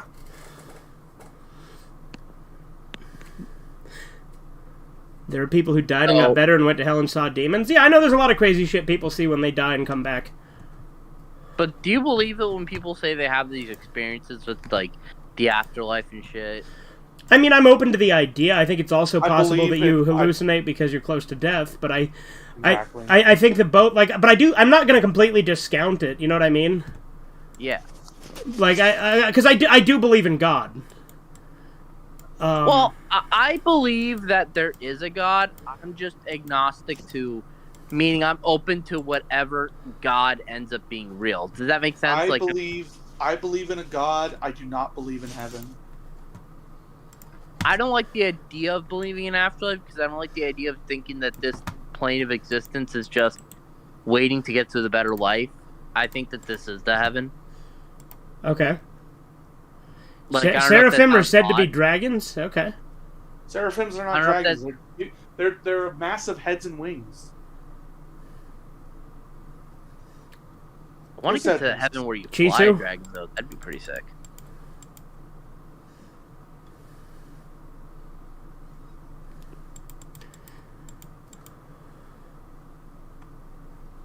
Untouched by an angel, this girl whose dad is a Torah writer and super Jewish deals with her issues with him Sorry. by making new newspaper cartoons about him. The Jews go on a jihad against her over it and try to force her to stop. Imagine if the Italians went on a jihad over an Italian comedian telling jokes about being hairy or eating pasta. If only the Jews had a sense of humor.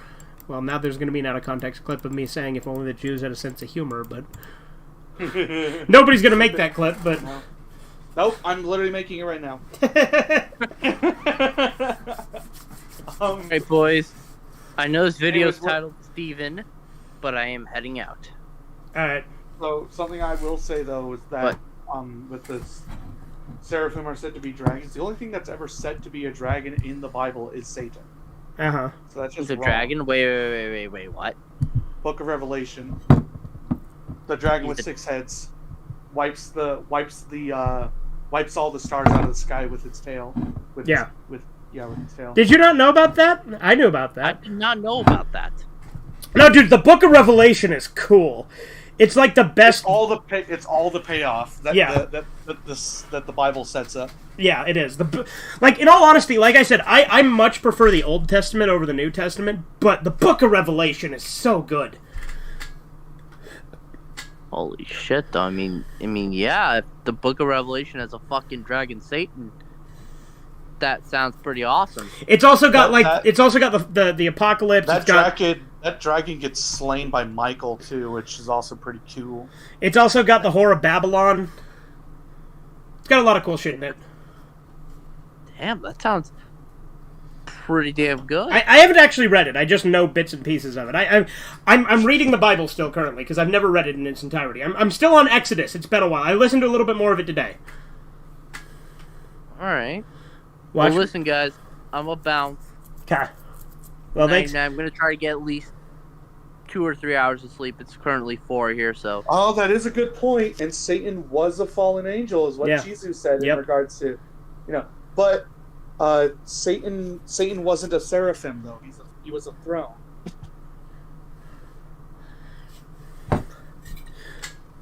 Watch Metropolis. It's very biblical and has many Revelation references in it. Okay.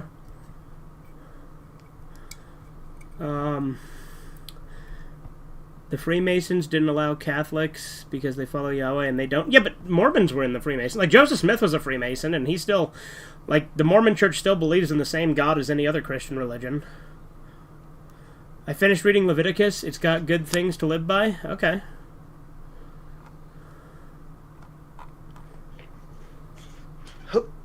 Yeah. On Arthur, Muffy has a pool party, but DW has a pageant for him to go to. Oh, for Arthur, I assume, right? Yeah, for Arthur to go to. My idea, he pulls a John Bennett. Who's John Bennett? And has her killed and tied up in the basement. Oh, is that the guy who, Actually, no, I don't know who that is. That's the guy who killed and tied someone up in the basement? Well, yeah, obviously. And lets the dog eat her while faking a kidnapping. What dog? I don't know. What dog in fucking Arthur? Some say Joseph Smith was actually visited by fallen angels.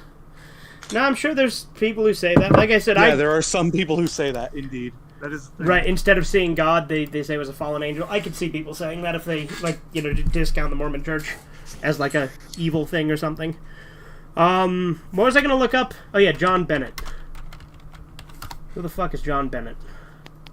Just look that up specifically. Jean Bennett Ramsey. It's okay. So it was a she was a American beauty queen pageant little girl. She was 6. Uh-oh. Yeah.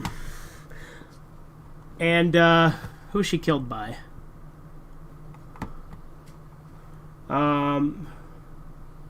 There's a false confession. Damn, this is a complicated case. Damn. Oh, and there's different theories. Is it unsolved?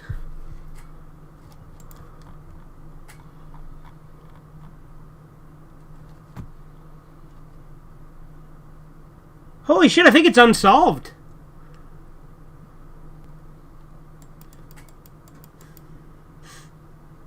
Oh, it's the Ramseys! I know about the Ramseys. Yeah, okay. I like how you've been using video game images now. I've just been using random pictures off the computer. This is actually not a video game image. This is one of Corbin's pictures of Devilman he drew.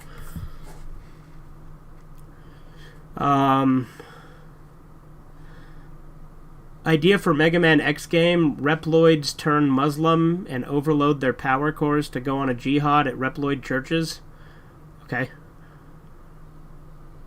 I think it was the Gaijin who did it. Yeah, it seems like there's a lot of theories, so... on who killed that girl. On a Christmas movie, it'll be a hot day in December before that. And me, you mean Brazil? I mean, it's a hot day in December in Australia, too. That's their summer. Like, the southern hemisphere, it's hot right now.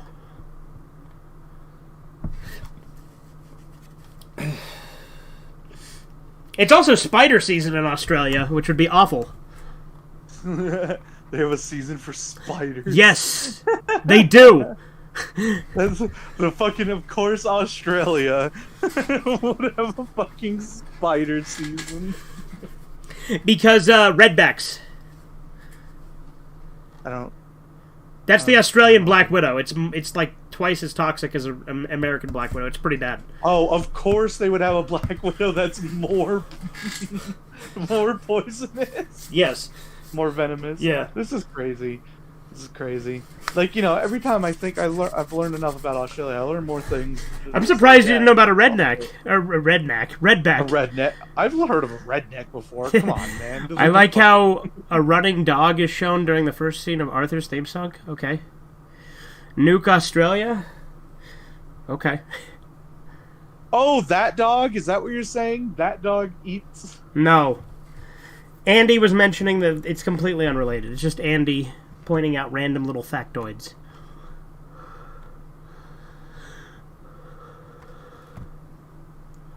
I said to Kaiser Neko, when you used to be fat, you were fucking men, and were fucking men. Did you ever make pig sounds like in Deliverance? Or did you ever tell your partner to make pig sounds as he fucked you? I mean, you are from the South and are furry, so I can see that happening. I don't mean to judge. Pigs can be pretty hot. Okay, Chiso. Is Kaiser Neko A furry? I don't know. I'm just reading Chisu's chat, maybe. I saw this comic of an anime princess being transformed into a fat pig, and it was strangely arousing. You know what I mean? No.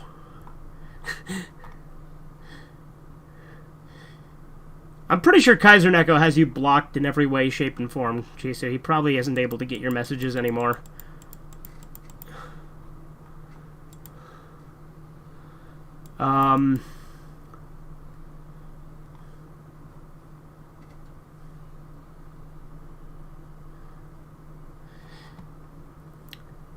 I love spiders. They are friends and lovers. I read that already. They are smart and skilled.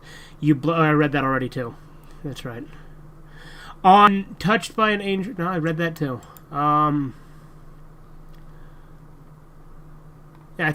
Okay. I don't know if there's anything I haven't. Yeah, I've read everything. Okay, cool. He turned off Anon asks. Oh, okay, I only sent him on Tumblr. Okay. Should I keep the title the same? I don't know. Because right now, it's still just Steven has bad taste gone wrong on Sexual in the Hood.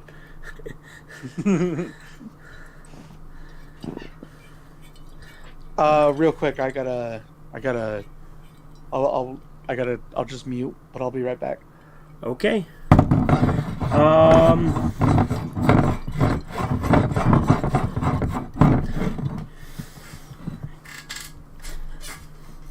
Now, this is an easy way to do shit shows, like doing them live and just bringing up images like this.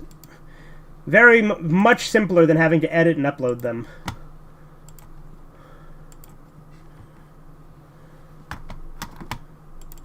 Put up a death claw. Here we go.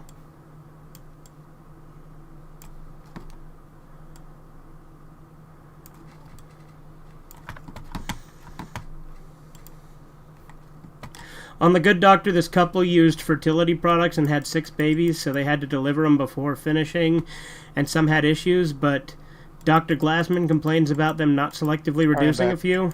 In other words, killing them, which is bad and kind of eugenics, which is odd as Glassman is a Hebrew, and they were said to have had similar things done to them in the 40s. Yeah? Okay.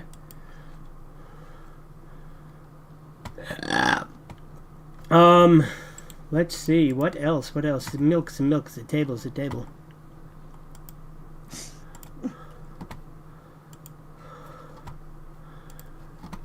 No, I think Steven usually has good takes, but I had to make that title just to fuck with him. Yeah.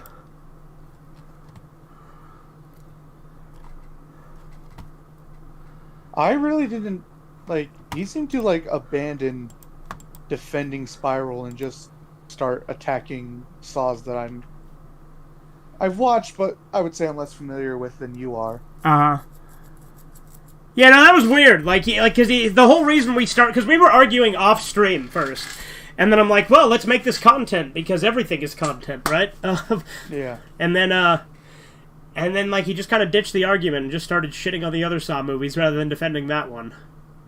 Yeah, which I really didn't have much to add to the conversation. You were more qualified than I am. Yeah. I am pretty qualified. Instead, I just sort of added, I came in as a mediator to be hey, you guys are circling around. Well, that's why I said we're just going in circles a couple of times, right, when we were talking about. But the other thing that, then he just went on that weird, joke tangent about cockroaches for, ever. Yeah. That was bizarre. I thought that was fun, though. No, it was fun, and I like how heated he seemingly got about it, too. That was fun.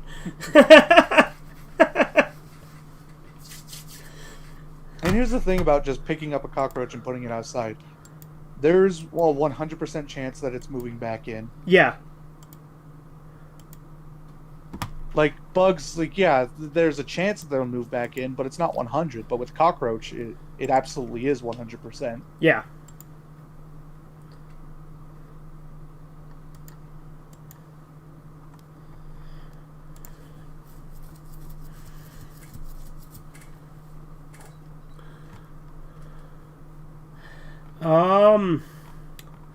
Let's see. What else, though?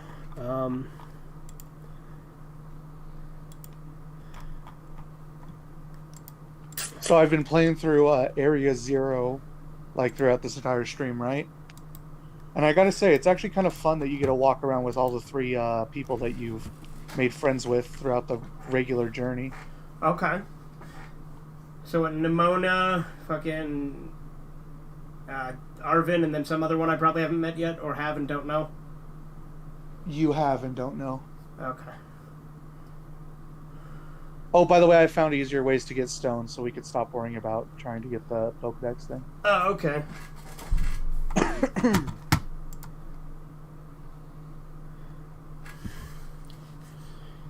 Imagine if Bruce Banner became Bruce Jenner. Hulk not feel right, pulls off wiener, Hulk feel better, wait, not really. Okay. Wait, is that something that that Bruce Jenner did? Like they regret being a woman now? I think so. Yeah, he has expressed regret for it. Poor guy. Oh yeah.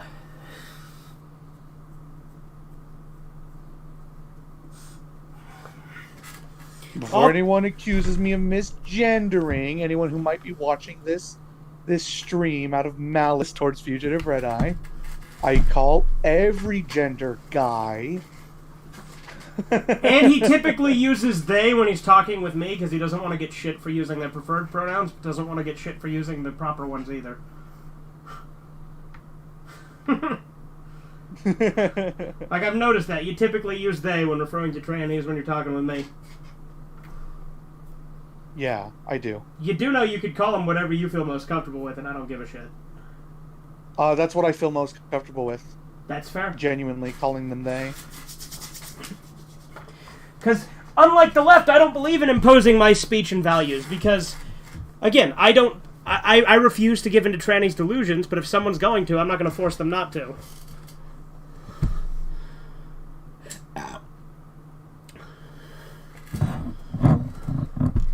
I will, however, point out that people are crazy when they're crazy, like I do with our boyo Valakai. With our biggest fan. Yeah, our biggest fan.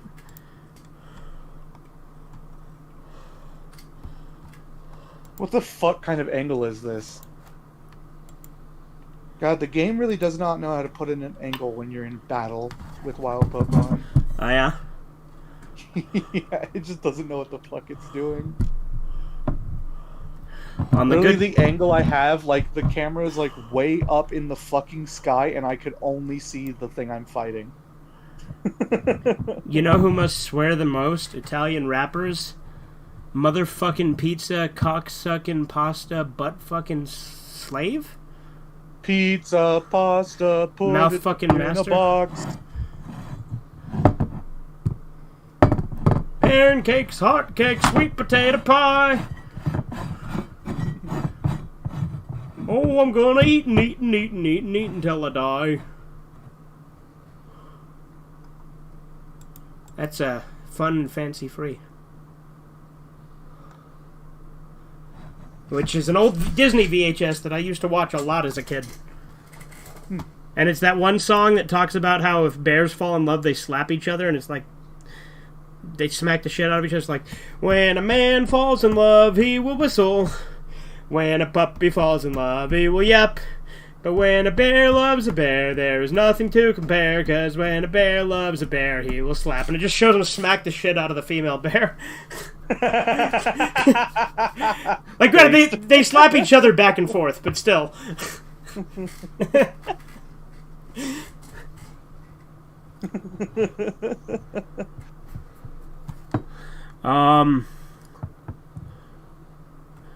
Anyway, on The Good Doctor, the Autismo wants to reproduce with his woman, but her womb is damaged after aborting a kid who wouldn't survive before, and they might not be able to breed. But they only lightly mention it, kind of like how in Captain Planet they briefly mentioned drugs and sex for spreading AIDS when that guy had HIV, and then ignore it for the rest of the show. Okay. I don't know. I don't think that would necessarily fit in with Captain Planet, because isn't the whole point of Captain Planet like fighting pollution or something? Are you asking me? I suppose I'm the only. It was rhetorical, but yeah. It's saving the Earth. Yeah. A basic saving the Earth stuff. On The Good Doctor, the gay talks about how he don't want to have kids to his butt buddy. Which is odd as men can't breed with men. Kind of like if a man and his dog wanting to have kids. Yeah. Hey, men and dog can breed. No. Watching a thing it's illegal, but they can. They can't breed, and it's not illegal in every state, unfortunately. Oh. Well, how about that? Did you not know that? I did not. That's why Whitney, Wisconsin was able to upload herself, like, with her dog. Oh. I've never seen the video where she actually fucked her dog, but she did, like, a video talking about it. I only know about her because Leafy did a ton of No. I only know about her because Leafy did a ton of responses to her back in his heyday.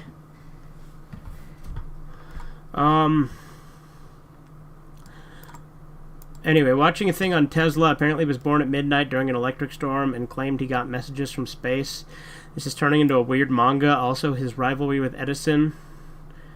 On a thing about Tesla, it talks about resonance. Also, that story sounds made up. That sounds like Kim Jong-il's origin story. Like, I don't know if you've ever heard Kim Jong-il's supposed birth and how, like, this bird, like, flew down from Mount Peak. I need to look into it. It's fucking ridiculous. And, like, how they say that everything in North Korea has to be, like, better. Like, they say, well, Everest isn't really the highest mountain. It's Mount Peak, too. You know, things that you can measurably disprove, but, you know. You know, that's an interesting fact. Yeah. On the thing about Tesla, it talks about resonance, where anything can be made to shake apart by using the right frequency, which makes me think, what if they did that to people and resonated them until they blew apart? Okay. I woke up again. Did you now, Corbin? Well, we decided to do a shit show. I was going to do tier lists, but Spencer didn't want to spoil Watchmen any more than he already has, so he didn't do that. And then, I offered other ranking tiers. Yeah, but I wasn't in the mood to do, like, Sharknado's a hard one, because first off, it's been a while since I've seen a couple of them, so some of them blend together. Like, 1, 2, I remember distinctly which one is which. 3 and 4 kind of blend and overlap a little bit, because, I mean, they're both kind of tied for first in my mind, so I guess that's why they blend together, is because I liked them both so much, and we saw them fairly quickly after each other. Yeah. Then we watched 5, and I remember not liking it as much, and then we watched 6 recently, so... Tremors we could do, I suppose. I suppose I could rank Tremors. Let me see. Is there even a tier list for Tremors?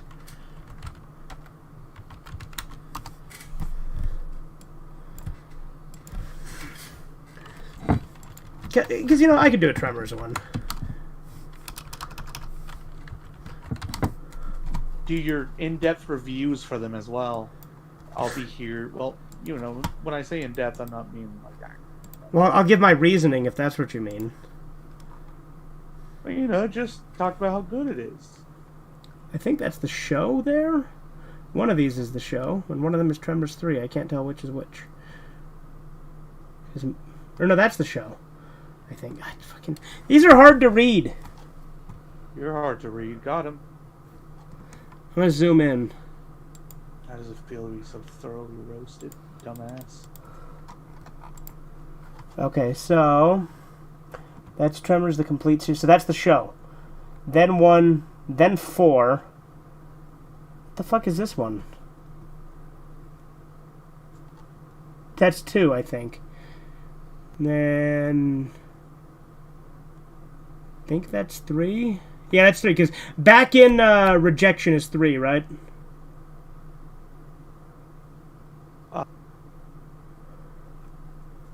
No. The town was only called Rejection in 4. What's it called in the rest? So there's Aftershock. No, what's the Perfection? That's what I was looking for. It's called Back. It says Back in Perfection, so that's 3, I think. Yeah, that's 3. Okay. All right, cool. I know which ones are which. I can do the tier list now. Does it have all of them? Yes. Even the bad ones? Yes. Spoilers.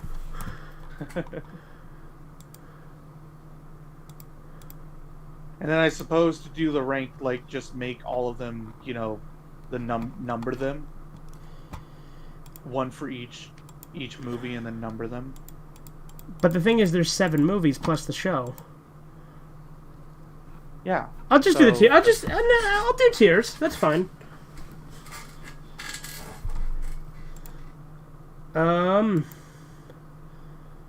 Okay. Let's get that up. Hold on.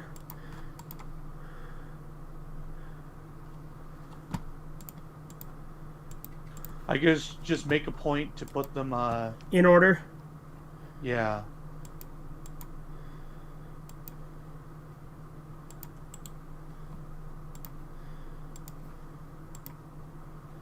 Let me make sure I don't have anything open I don't want to. No, we're good.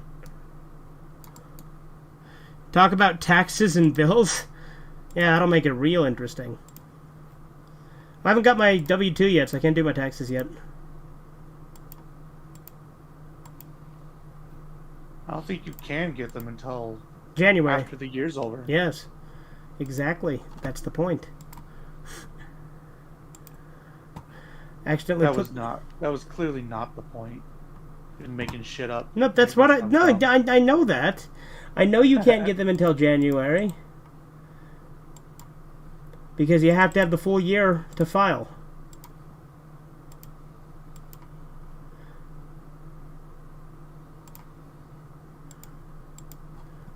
I don't want to choose the Discord. I want to do this one. Cancel.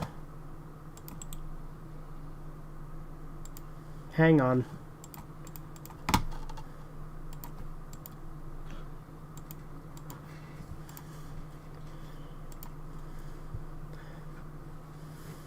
Where the fuck is... There we go. Weed. I agree. Yeah, exactly. You get it. You understand. You saw society's true face and chose to be a parody of it. What? You'll get that later when we see Watchmen. Alright, so we'll go in order. So they got the show. Do worst to best. Do worst to best? Yes. Okay. Alright, let me start recording too. You're watching Fugitive Red Eye, and welcome to another tier list. Today we're going to be doing the Tremors movies, as well as the series, and we're going to be going from worst to best. So, worst to best. Hi, YouTube. I was waiting for you to introduce me. Yeah, Spencer's here too. Anyway, worst to best. So, easily, Shrieker Island is easily the worst. I really don't like Shrieker Island. In fact, I'm going to add another tier. I'm going to add D tier specifically for Shrieker Island. Shrieker Island tier. Yeah, exactly. Well, explain why. I will. Don't you worry. So Shrieker Island is bad for a couple of reasons. It doesn't have a lot of the other characters from it, including the son that they established, because they gave Burt Gummer a son in the previous 2 movies and built up their relationship, and then in Shrieker Island he's just absent. But not only that, but they unceremoniously kill off Burt Gummer. No. It was very ceremonious. It was just wrong. Yeah. It was stupid. It didn't fit. Like, the way he died flipping him off, sure, I like that. But, like, didn't work. And, like, there was no reason for him to die there. And also, like, it just didn't... It felt soulless, you know? Like, they didn't have the town in it at all. They didn't have any recurring characters other than Bert. It just didn't feel like Tremors, in all honesty. It just happened to have Shriekers and Burt Gummer in it. The only recurring character that ever shows up in, like, the post-4 movies is the fucking kid. Oh, that little asshole who wanted to take over the town? Yeah. Yeah. But yeah, Shrieker Island sucked. Hated it. Next worst. Probably A Cold Day in Hell. Which is 6. Cold Day in Hell was better than Shrieker Island because he had his son in it, and it was an interesting take on the graboids because it was in like the ice and like tundra. But again, so one thing also to mention about every Tremors post 4 is that they're using the African species of graboid for some reason, which I'm not really sure why, because the African ones made sense in 5 because it took place in Africa, but for some reason they're just all that now, where they're bigger and look different. And their tongues leave their body, which, honestly, to me, that makes no fucking sense. It's cool, but it makes no sense as to how that happened. Yeah. Also, aren't ass blasters like reversed? But that, like, granted, the ass blast. Yeah, I think Cold Day in Hell only had graboids, right? Did it? Yeah. Maybe it did. Yeah, because I think Shrieker Island only had Shriekers, Cold Day in Hell only had graboids, and then 5 Bloodlines had ass blasters and graboids, but no Shriekers because the African species didn't need Shriekers. Yeah. So, yeah, Cold Day in Hell, he had the bond with his son. That was good, and it was an interesting take on the ice. So it's better than Shrieker Island in that regard, but still pretty disappointing. And again, all the later ones have like bad CGI too. Well, not even like the worst CGI. It's just the practical effects and all the others are just better. Exactly. To be fair, it's not to say that the other ones don't have CGI. Yeah, because they use CGI really too. Good practical effects. And like I would argue, the CGI when the show uses it is way worse. But the show also has practical effects. Yeah. Anyway, next up will be Tremors 5 Bloodlines. We'll put that in D tier as well. It's almost like a trend here. Yeah. I swear to God, if 4 is the next one. It's not. Yeah. So Tremors 5 Bloodlines was the first, like, they brought it back, right? Because Tremors 4 was a prequel, and Bloodlines was a sequel coming back to it. But it also didn't have any recurring characters, because other than, like, the kid, the little asshole kid, who's all grown up and took over the town, and he wins in this timeline, by the way. That's the thing that drives me nuts. Is that the town, I guess, just becomes a nature reserve, right? Or whatever. No, it was a nature reserve. It becomes whatever the kid wanted. I don't remember. He wanted to take it over for something. Yeah. Which makes you wonder what happened to El Blanco. But these sequels never explain what happens to El Blanco. Yeah, they don't. Alright, yeah, but I introduced his son. They had a lot of good chemistry on screen. I liked it. I liked his son. That is what I think, because his son is in it, I like 5 in Cold Day in Hell better than Shrieker Island. Yeah, his son's a fun character. Yeah. Alright, 3. Hang on, so before we move on, something I would like to bring up. I did spoil what the next one would be, but you know.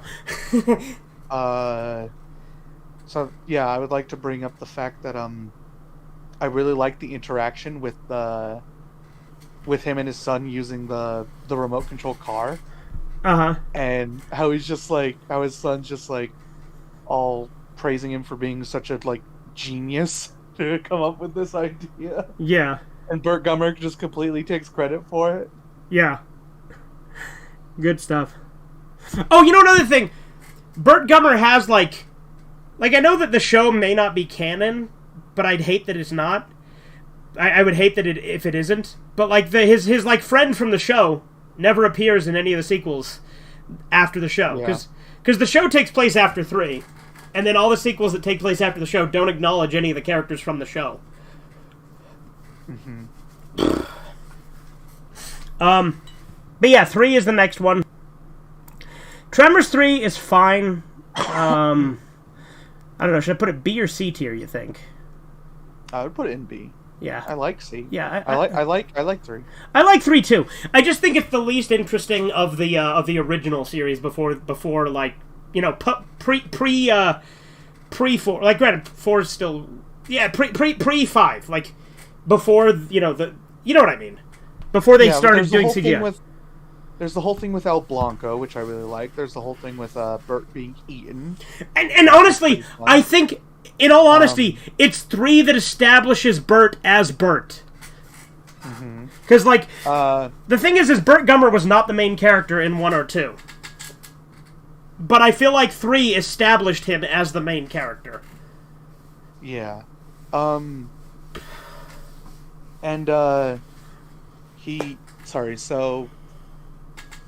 I really like the fact that all the time where, he, like, this happens before this, but all the times where he's acting on what information he does have, and then it turns out to be way worse. Yeah.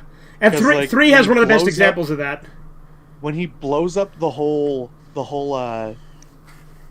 his whole rations, like, his whole underground bunker that has all those rations. Mm-hmm. And then he finds out that feeding the Shriekers is what you actually want to do. Right. Not Shriekers, the Ass Ass Blasters. Blasters, yeah. Feeding the Shriekers is a bad thing, but Yeah. feeding the Ass Blasters is a good thing. Right. I really like that. That was really cool. Yeah. And then the whole thing with how he finally realizes that why El Blanco is able to follow him. Right. And then he uses that to his advantage. Right. And I love all the little rivalry he has with El Blanco in 3 as well. Yeah, it's just cute. That's really what it is. It's just cute. Which, by the way, anyone who doesn't know, El Blanco is a white graboid that can't evolve further. It just stays as a graboid. Yeah, and graboids are the big worm things. They evolve into Shriekers, which walk around, and then Shriekers eat, and then evolve into Ass Blasters, which fly. And they lay the eggs that make the graboids. Yeah. But yeah, I still really like 3, but I definitely don't like it as much as 1, 2, or 4. Or the It's show. also worth noting that when Shriekers eat, they could recreate themselves. But I do think the best part about 3 is the fact that 3 did establish Burt as the, like, Burt went full Burt in 3. He was also the main character because it was Valentine in the first movie, and it was I can't remember his name in the second movie. Like, I think it was it Ernest or something, or Ernesto? I don't know. I might be wrong. It might be something completely different. I mean, E sounds correct to me. Like, E being in his name sounds correct to me. Yeah, I don't remember. Tremors.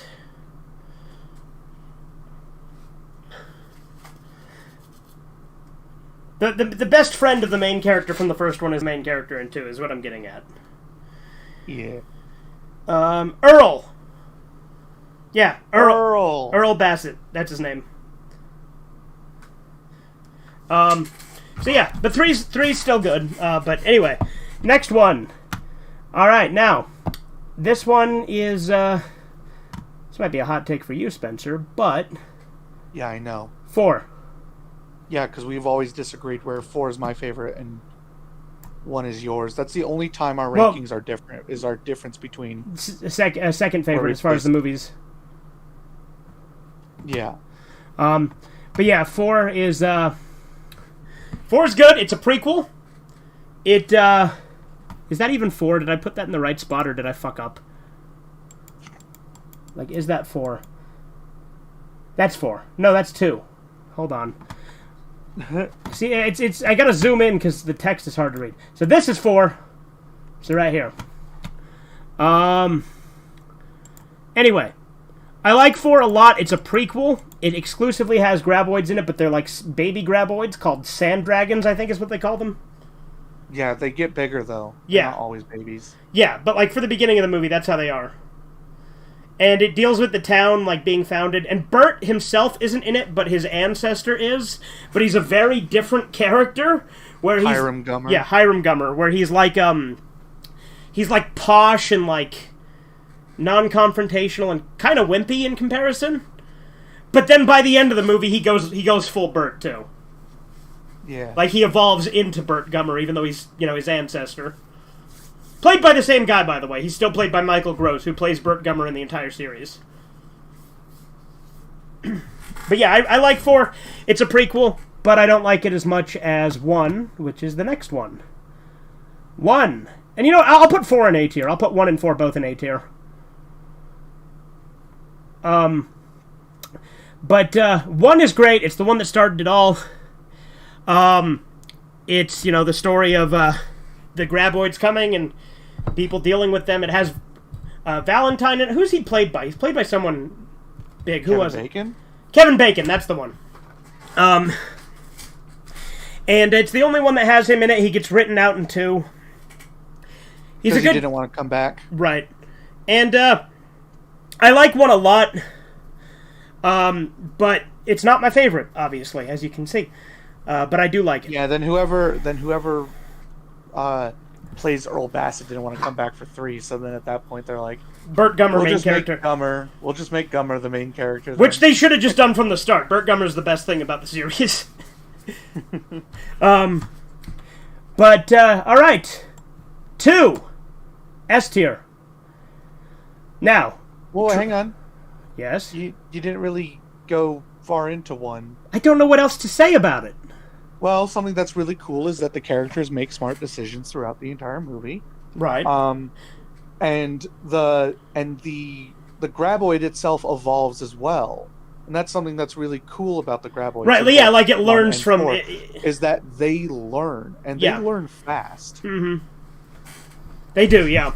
And another thing that reminds me that I neglected to bring up with 5 through 7, which are the worst ones. People make stupid decisions in those ones, it sucks, because that's the thing that was cool about Tremors, is people didn't make stupid decisions. So, yeah, anyway. On to 2, which is my favorite of the movies. Tremors 2, I like... Oh, the show is number 1 for you? Yes. It's awesome. It does have the best line in the entire series. Yeah. But 2, I really like, because I think 2 also helped establish Burt as well, because you get a lot more Burt in 2 than you did in 1. Mm-hmm. And I like the... And that's the first time we get the iconic line. Yeah. Does he not say it in 1? I thought he said it in 1. He just... Wait, does he? He might say it in 1, I thought he said it in every one of the first 4. Which, is... Yeah, maybe he does. Yeah, maybe he does. Which the line, by the way, for those of you who don't know, is... how could I know? How could I have possibly known? There was vital information that I was not privy to. But, yeah, 2's really good. It also introduces Shriekers, which are really cool. Because 1 just had graboids. Shriekers are awesome. Yeah, and 2 was the first one to have Shriekers. So it was a really, really good, really good movie. And it took place in Mexico rather than in Perfection. And then anything else you want to add? Well, so what Shriekers are, I think, is really cool, because they actually... So, whenever a graboid reaches the end of its life, it gives birth to 3 Shriekers. And then the Shriekers are now heat-seeking as opposed to tremor-sensing. And they just eat anything. They eat anything, and when they get enough nutrients, they will spit out a new one. A new Shrieker will take its place. Yeah. And I think it's really interesting the way the movie handles that, where Burt actually kills all the Shriekers, but there was one that was still alive, and then it ate all of his rations when they were away, and then it made the whole third act of the movie. Yeah. Yeah, 2's great. All right, on to number 1, the show. Now, the show, it has some subpar episodes, I feel, but overall, I think the show I better. I really like and it turned out that the ass blaster that was caught by the older woman and the kid in the third movie, right? Were bought by magicians. Who were they bought by again? They were bought by famous magicians. Yeah, like a Siegfried and Roy type people. I think they were parody Siegfried and Roy. I don't think they were actually Siegfried and Roy. And it was named after a jet. Yep, Messerschmitt. But the thing is the show, like I said, there is a couple of subpar episodes. The show goes in a really interesting direction too, Because it starts out with just having all three different Tremors variations. You know, there's the Graboids, there's the Shriekers, and there's the Ass Blasters. But then it introduces doesn't some... Doesn't have a kid say, "Hey, Mom, take a picture of me with the tremor." Yeah, it does. But there's I forget what it's called. What's the government experiment called? I don't remember, actually. Well, in the show, Christopher Lloyd is in it. And he's like a scientist for this like government experiment. He plays Cletus. Yep, and there's a government experiment that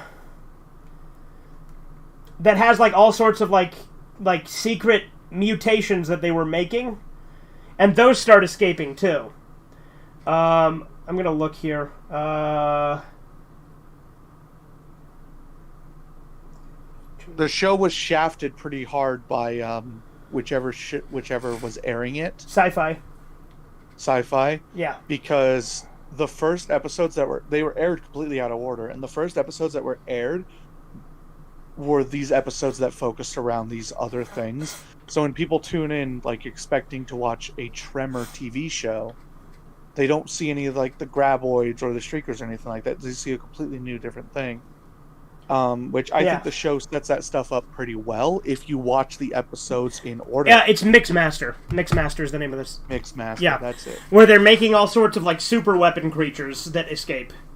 The show does really good with those and like introduces them in a really interesting way. And it introduces a new character that's like sort of Bert's like best friend and sidekick sort of thing that they got going on. And he's awesome. He's sort of a stand-in for the guy who was introduced in 3, but that guy I guess didn't come back, so they just had a new character sort of fill that role.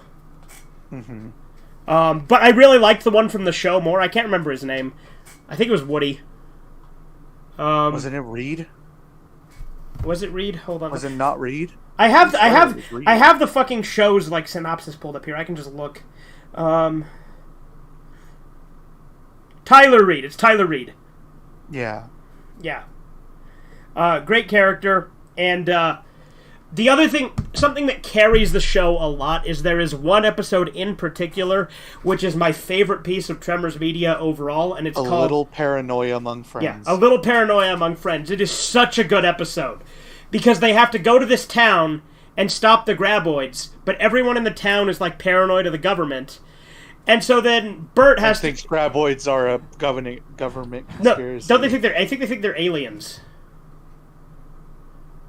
Which they are, but, you know. They don't know that. Yeah, nobody actually knows that in universe. So they think they're aliens, and then Bert has to go there and convince people they're not aliens, and he can stop them. And Bert says the line in it, which is, "There is no government conspiracy." And then he gets a look on his face, because Bert's entire character is going after government conspiracies. Like he's a hardcore conspiracy theorist. Chat girls. What's that? Private dating chat girls. Oh, is there bots? Heart emoji. Okay, let me get rid of the bots. Welcome to Band World. That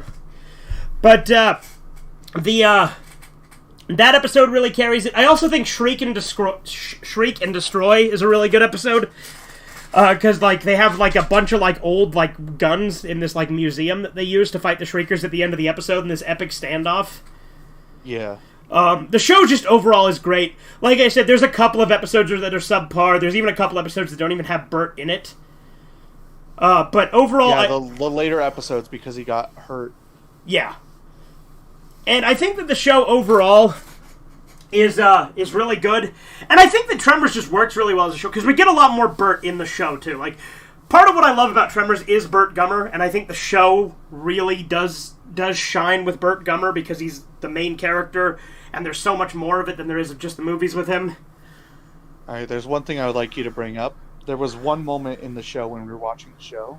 Because when we watched the show, it was the first time for both of us. Right. While I was showing him Tremors. Are you going to bring up the Michael Rooker thing where the fucking Graboid shoots the harpoon? Yes, that's the part where we fell in love with the show. When El Blanco, because El Blanco's in the show. Yeah, it's El Blanco, that's right. Shoots Michael Rooker with the harpoon. Yeah, it was pretty great. Fucking El Blanco shoots Michael Rooker with a fucking harpoon. No, the Tremors show is great, and if you haven't seen it and you like the movies, you're definitely missing out. I feel like, in all honesty, I'm probably never going to rewatch 5 through 7. I'll rewatch 1 through 4 in the show all the time. I'm going to. I love Tremors. But again, 5 through 7, not so much. The only time when I would ever watch 5 through 7 is to show a friend how bad Tremors got. Right, well, the thing is, if you remember, you were showing, when we watched 5 and 6, you warned me that they were bad, and you didn't even know 7 existed. Yeah. So yeah, that's Tremors. I think that the show, like, is the best of it. And then out of the movies, I'd say my order goes 2, 1, 4, 3, and then 5, 6, 7. 5, 6, and 7 got progressively worse. Can't wait till that Tremors 8, though. Yeah, I don't think they'll do it. Didn't Michael Gross die recently? Did he? I think so. Oh, no. Yeah, let me look. I think he did.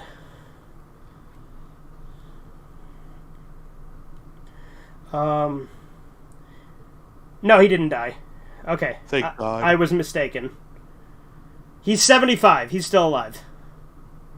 Who died? There was somebody. I thought. Thank God he didn't. I like Michael Gross. Burt Gummer's a great character. He's one of the most underrated action heroes, I think. Yeah. But I think that's all I have to say. I'm going to end the video portion. We'll keep the stream going. But anything else you want to say before Bye, I end? YouTube. All right, there you go. Bye, YouTube, indeed. Toodles! All right, so we are still live, but that is the end of the tier list video. Let's get that window capture out of here. Let's throw the Death Claw back up, I guess. The Cucumber Clan should just rename their channel to The Cunt. Or is that The Cum? No, he said The Cum. The Cum. Okay. Because of all the furry titties. Oh, right. I get it. Valerie Flowers cannot understand exaggeration, but at the same time, they claim to have me shit my pants, even though they have no evidence of me shitting my pants.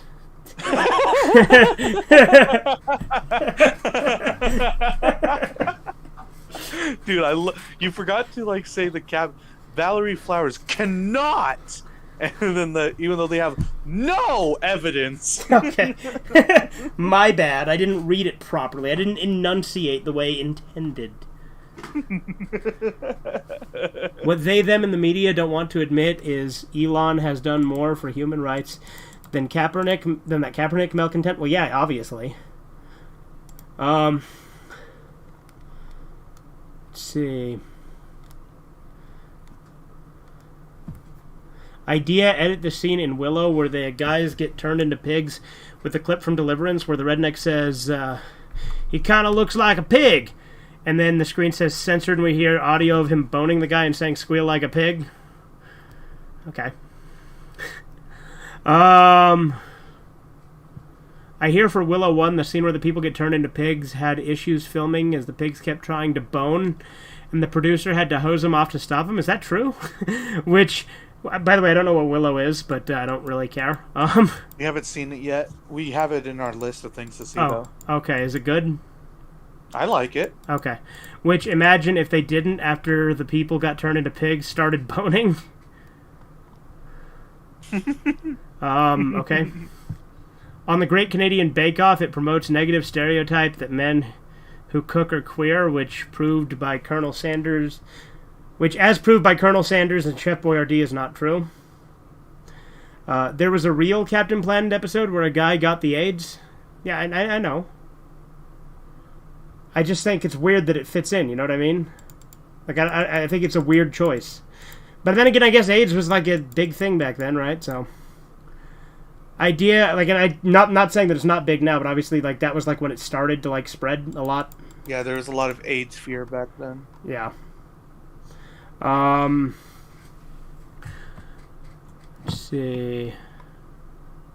In Degrassi Junior High, a teacher tries to seduce Lucy and is shown as bad. In Degrassi Next Gen, Mr. Yates seduces the gay boy Tristan, and they have a thing which only ends when a straight white female outs them, and gay boy is mad at her for it.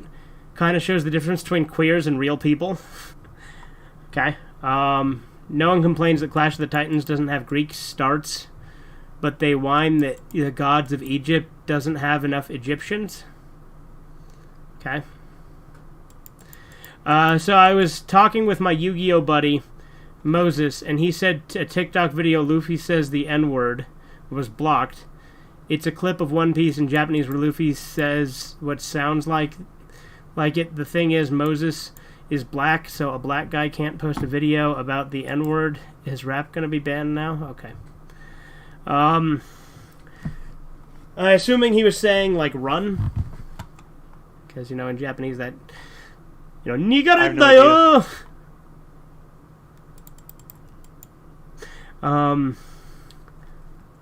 Idea, a reboot of Mummies Alive. Dude, I remember Mummies Alive. They got the mummies. Da, da, da, da, da, da, da. Love that show. From, like, the 2 episodes I've seen when I was a kid. I'm unfamiliar. It's a Teenage Mutant Ninja Turtles ripoff, but with mummies instead of turtles. What? Yeah. How the fuck? Yeah, we had Street Sharks, we had Extreme Dinosaurs, and Mummies Alive. We're all ripoffs of... In Transformers. That's right, a capitiller.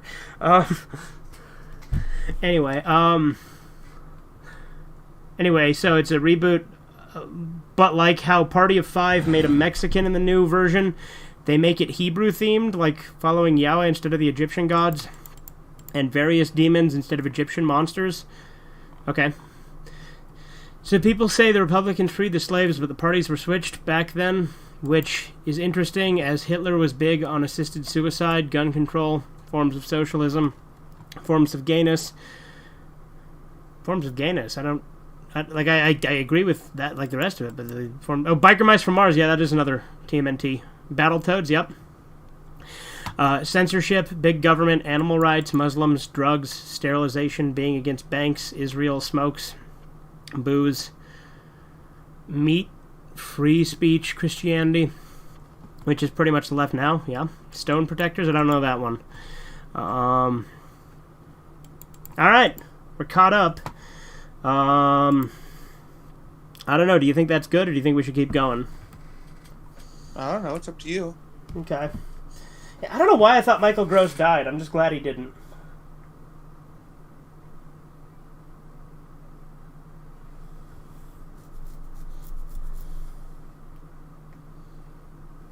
Yeah, me too.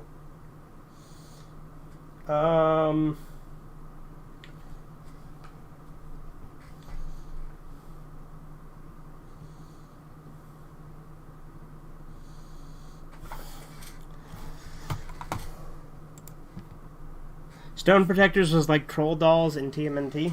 Okay. Yeah, I'm not familiar with it. I have the Genesis game. Okay.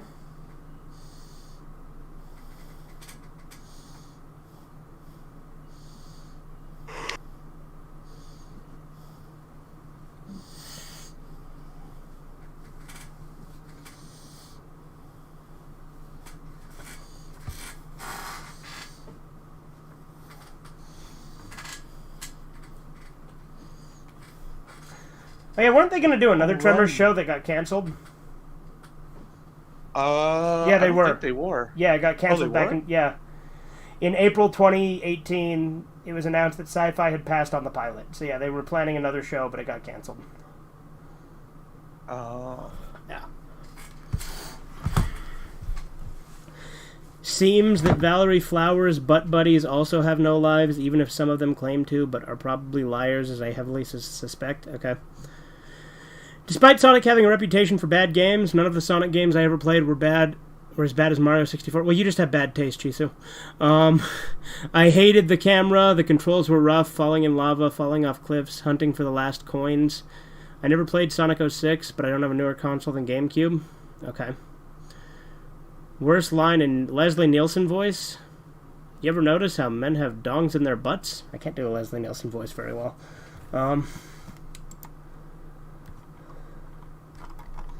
Earlier today, I was playing D&D. I was DMing for my group, right?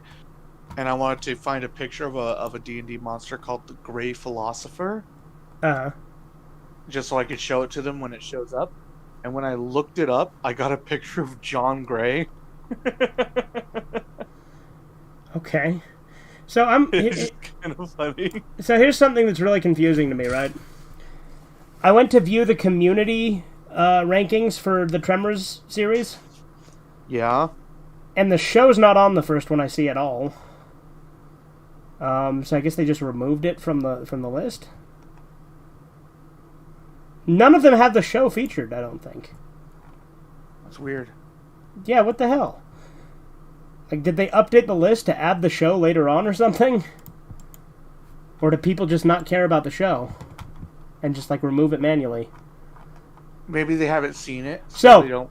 So this guy ranked all the hear movies, it. right?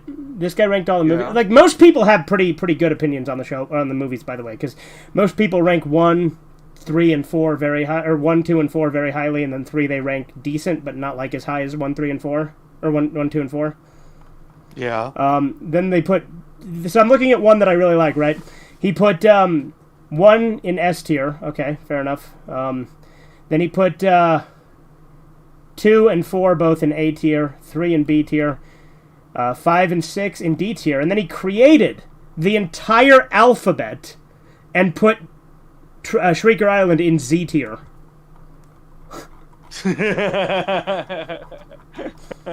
So like he put all the other letters in, E, F, G, all of them. Yeah.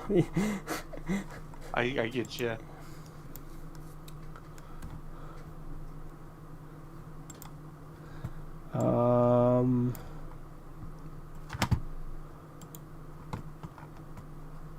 Yeah, nobody else ranked the show.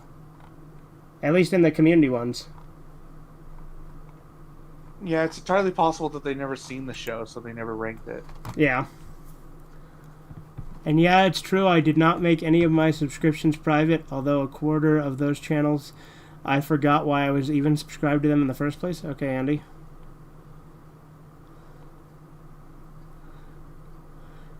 So tipping is getting out of hand with stores slipping a $20% charge into the bill, and you thinking you paid a normal number, but in reality, tipping is optional. If I go to the dentist, I don't give him a tip. If a cop doesn't give me a ticket, I don't give him a tip. Judge finds me not guilty, I don't give him a tip. Someone asks me for a tip, tell him, do you want a tip? Don't get circumcised? Okay. In the news, a bunch of students walked out of classes in high school because 13 teachers left due to student violence, and they think the school is overcrowded, and unsafe, which is odd as the students are the ones causing violence, and they should be happy to have schools, as in Africa, kids would saw off a limb to get what these teens got. Okay. On Monster Quest, there's over 100 known large cat owners in New York, not counting the ones under the radar, which means they will probably slag the owner, bust out, and eat people. Okay. On Monster Quest, a tiger got loose and mauled a guy, but this chick saved him by beating it with a stick. But had she been packing heat, she could have put 2 on its head and saved him sooner. True. Last time on Berserk, Tommy... Who the fuck is Tommy? Oh, no, Tommy. Like Tommy Wiseau. Okay. How is your sex life, Guts? My first time was with a big black guy my dad sold me to for a night when I was 8. Tommy, what a story, Guts. Okay. The only 2 people who fucked Guts in Berserk were Donovan and Casca. Both were blackish. Seems Guts was into dark meat. Well, I mean, to be fair, Donovan was not consensual. Choice. Yeah. All right.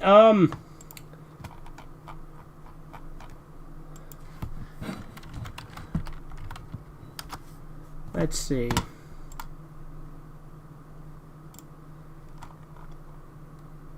I like this Sharknado listing, this Sharknado one, because the tiers they did were 1, A, B, C, D. They didn't do S, they did 1. That's kind of funny.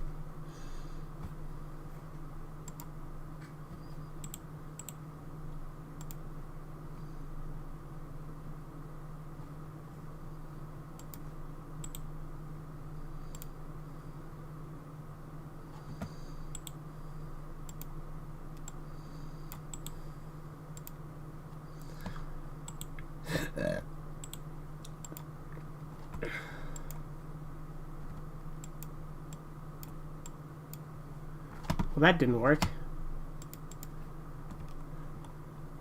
Now it did.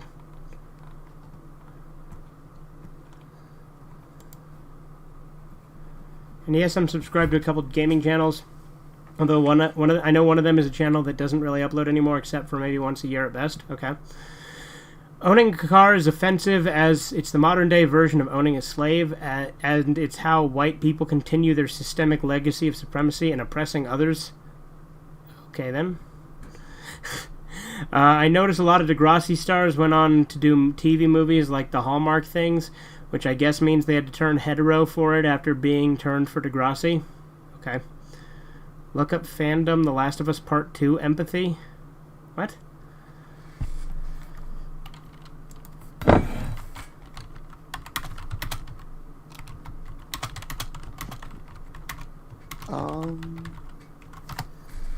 Is it fandom? Yeah, The Last of Us Part 2 and the Power of Empathy. Oh, it's an article. That's dumb. That's my review of that article.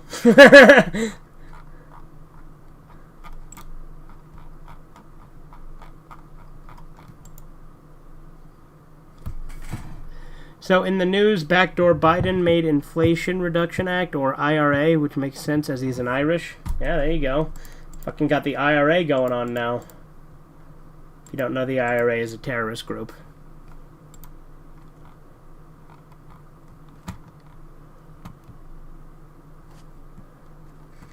I did know that. I'm not stupid. Okay. Simmer down, Bertha.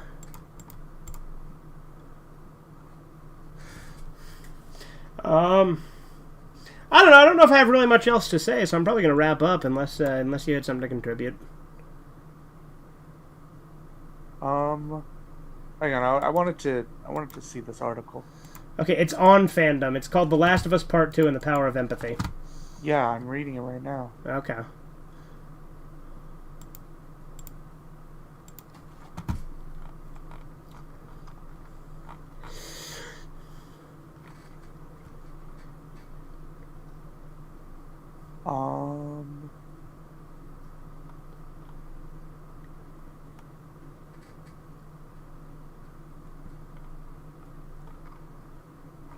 I want to. Is there a point? Batman and the Joker. I promise to make sense. What the fuck? It goes on a spiel about Batman and the Joker. That's dumb.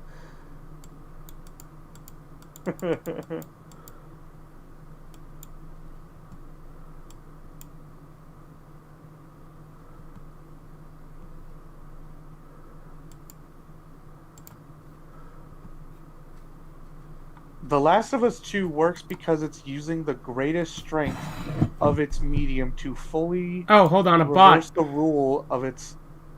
Uh-oh. Welcome to Ban World. What'd the bot say? It said, find your love here. Oh.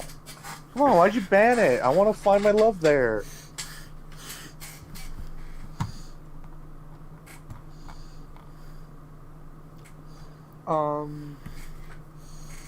Yeah, to switch roles of its antagonist. At its core, it's a story about learning how to forgive, and Ellie's not the only one that applies to. It makes the player unlearn our hate towards Abby by sheer proximity. No, I fucking cheered when all of our friends died. Yeah. I cheered.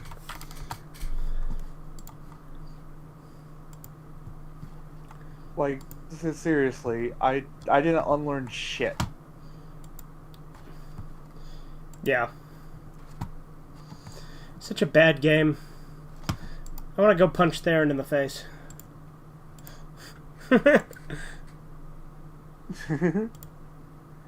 Nah, I would never hurt Theron. I'm not Trevor.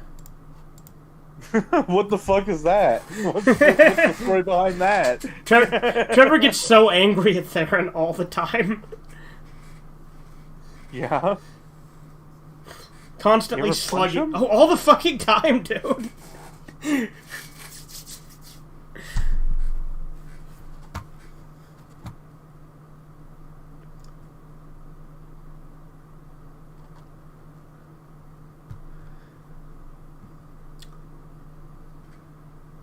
Like, granted, Theron doesn't care, but it's still funny.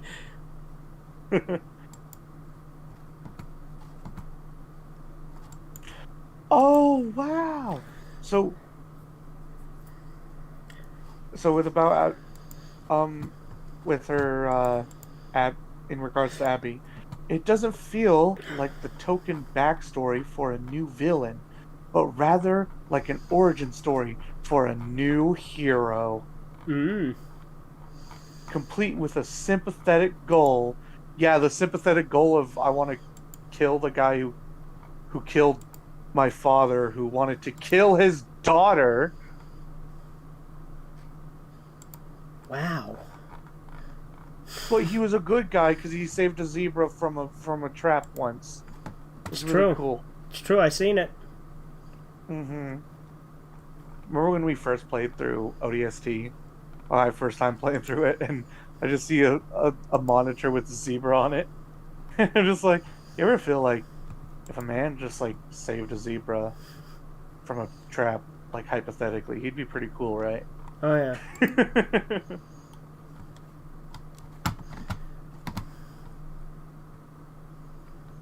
If this were a TV show with a similar structure, audience might very well get frustrated with not seeing Ellie, the protagonist, for such a long stretch of time.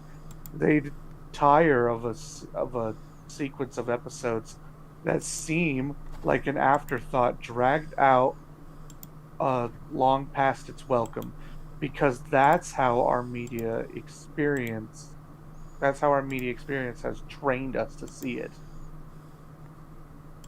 Okay. But in an interactive video game, we're forced to see things Abby's way, truly engage with her story by living it ourselves. We learn to see the Firefly hideout as a home and feel what it's like to have that home reduced to ruins after Joel's massacre. Its inhabitants, we come to view our friends as complicated people. No, like I said, I fucking cheered. Hell yeah. I can't remember his name at this point. But there's a moment where this character gets unceremoniously sniped by I can't remember his name either. Joel's brother. And I fucking cheered. I was so happy. And like in particular, the reason why I like this guy, why I like the fact that this guy died, is because after Joel was killed, he spit on his corpse. Oh, that guy, yeah, the puta vendejo, whatever, that guy. Puta vendejo, fuck you. And spit on Joel's corpse. Like, I was so happy that he fucking died.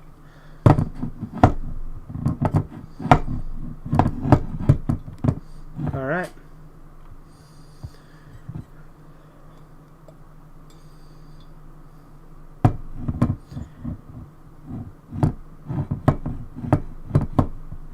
How's the IRA bad when Mandela is seen as good? They did the same thing. I don't really know much about Mandela, to be honest. Yeah, I don't know what that is. No, I know who he is. I just don't know. Oh, you mean Mandela? Okay. Like Nelson Mandela. I don't know a whole lot about him.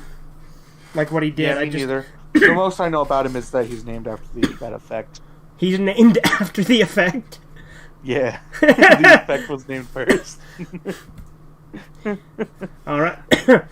It just so happens to be a big coincidence that his funeral happened to be a pretty major Mandela effect. Yeah. In the next Robin Hood, he's American and it's in the 40s and he's fighting the government who locks up people for being the wrong race. Also, he's a Japanese ninja and his crew are a multi-ethnic team who's oppressed by the government, like Little John being from India, Friar Tuck being Muslim. Little John would be black. Maid Marian is black and was born a man, and much of the Merry Men are a gang of Mexicans coming to Netflix. Oh, and the sheriff of Nottingham is a Klansman. Okay. Yeah, makes sense.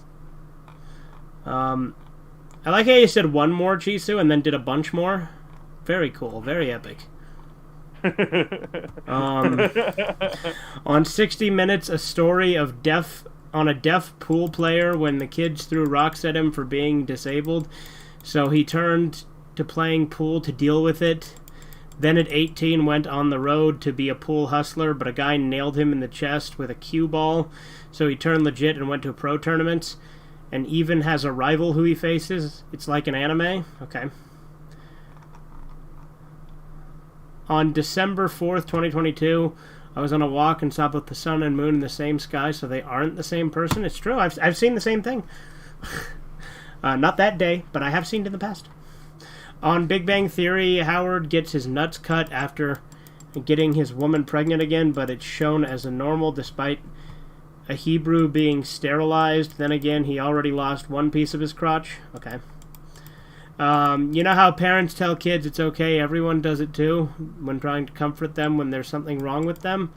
Well, what if they tell the autistic kid it's okay, everyone doesn't have a soul? Okay. Are you saying autistic kids don't have a soul? Chisu says shit like that all the time. Dude, I saw a video the other day where there was a community like question, right? Kirby swallows you. What power up does Kirby get? And then somebody responded with autism. Nice. I thought you were going to end. I am trying to end. It's just Spencer also really wanted to read that article, so I let him. Yeah. And now I'm wrapping up. So I will read what is here now, and I will end the stream. Looks like a gay guy's poop. Me on an albino whale. Okay. Yeah, we've all been there. So my dad thinks the monarchy is a good thing and claims it means peace, order, good government, like in Canada, Australia, and England.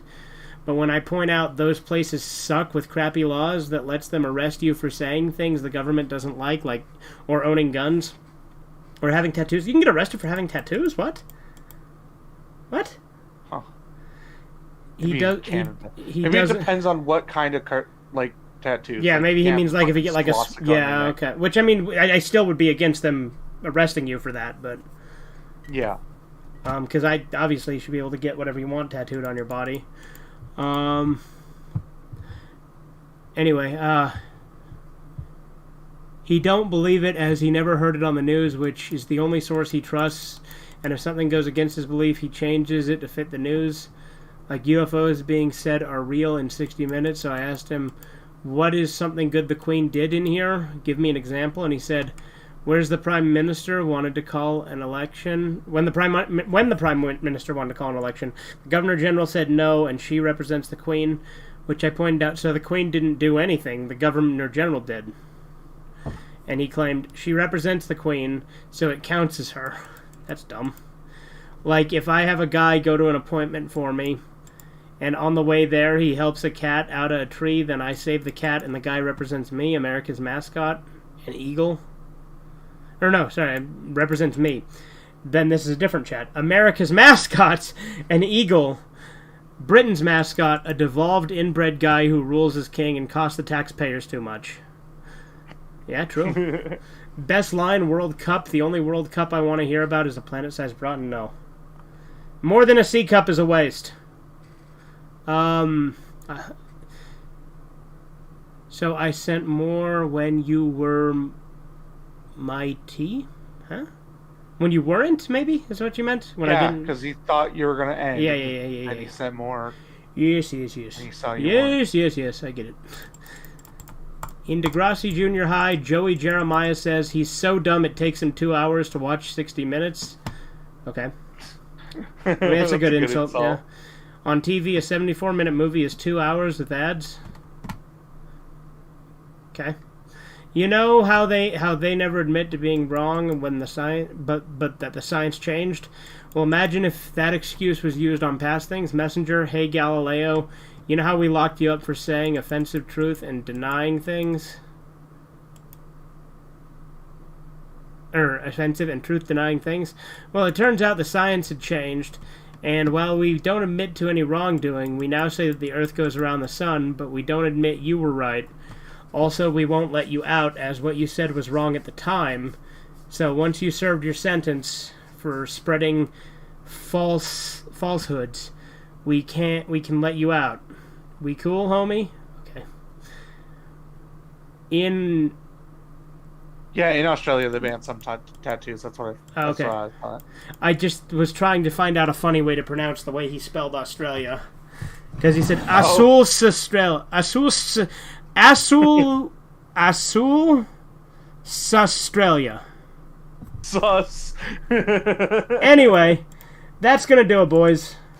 No. So, yes. No. Yes. I want to talk to you about dragon turtles. The fuck is a dragon turtle? Yeah, it's what you got on the stream right now. Oh, dude. what? Bowser? Alright, well, I'm ending the stream, so see you guys later. Bye, YouTube. Have a good one. Doodles.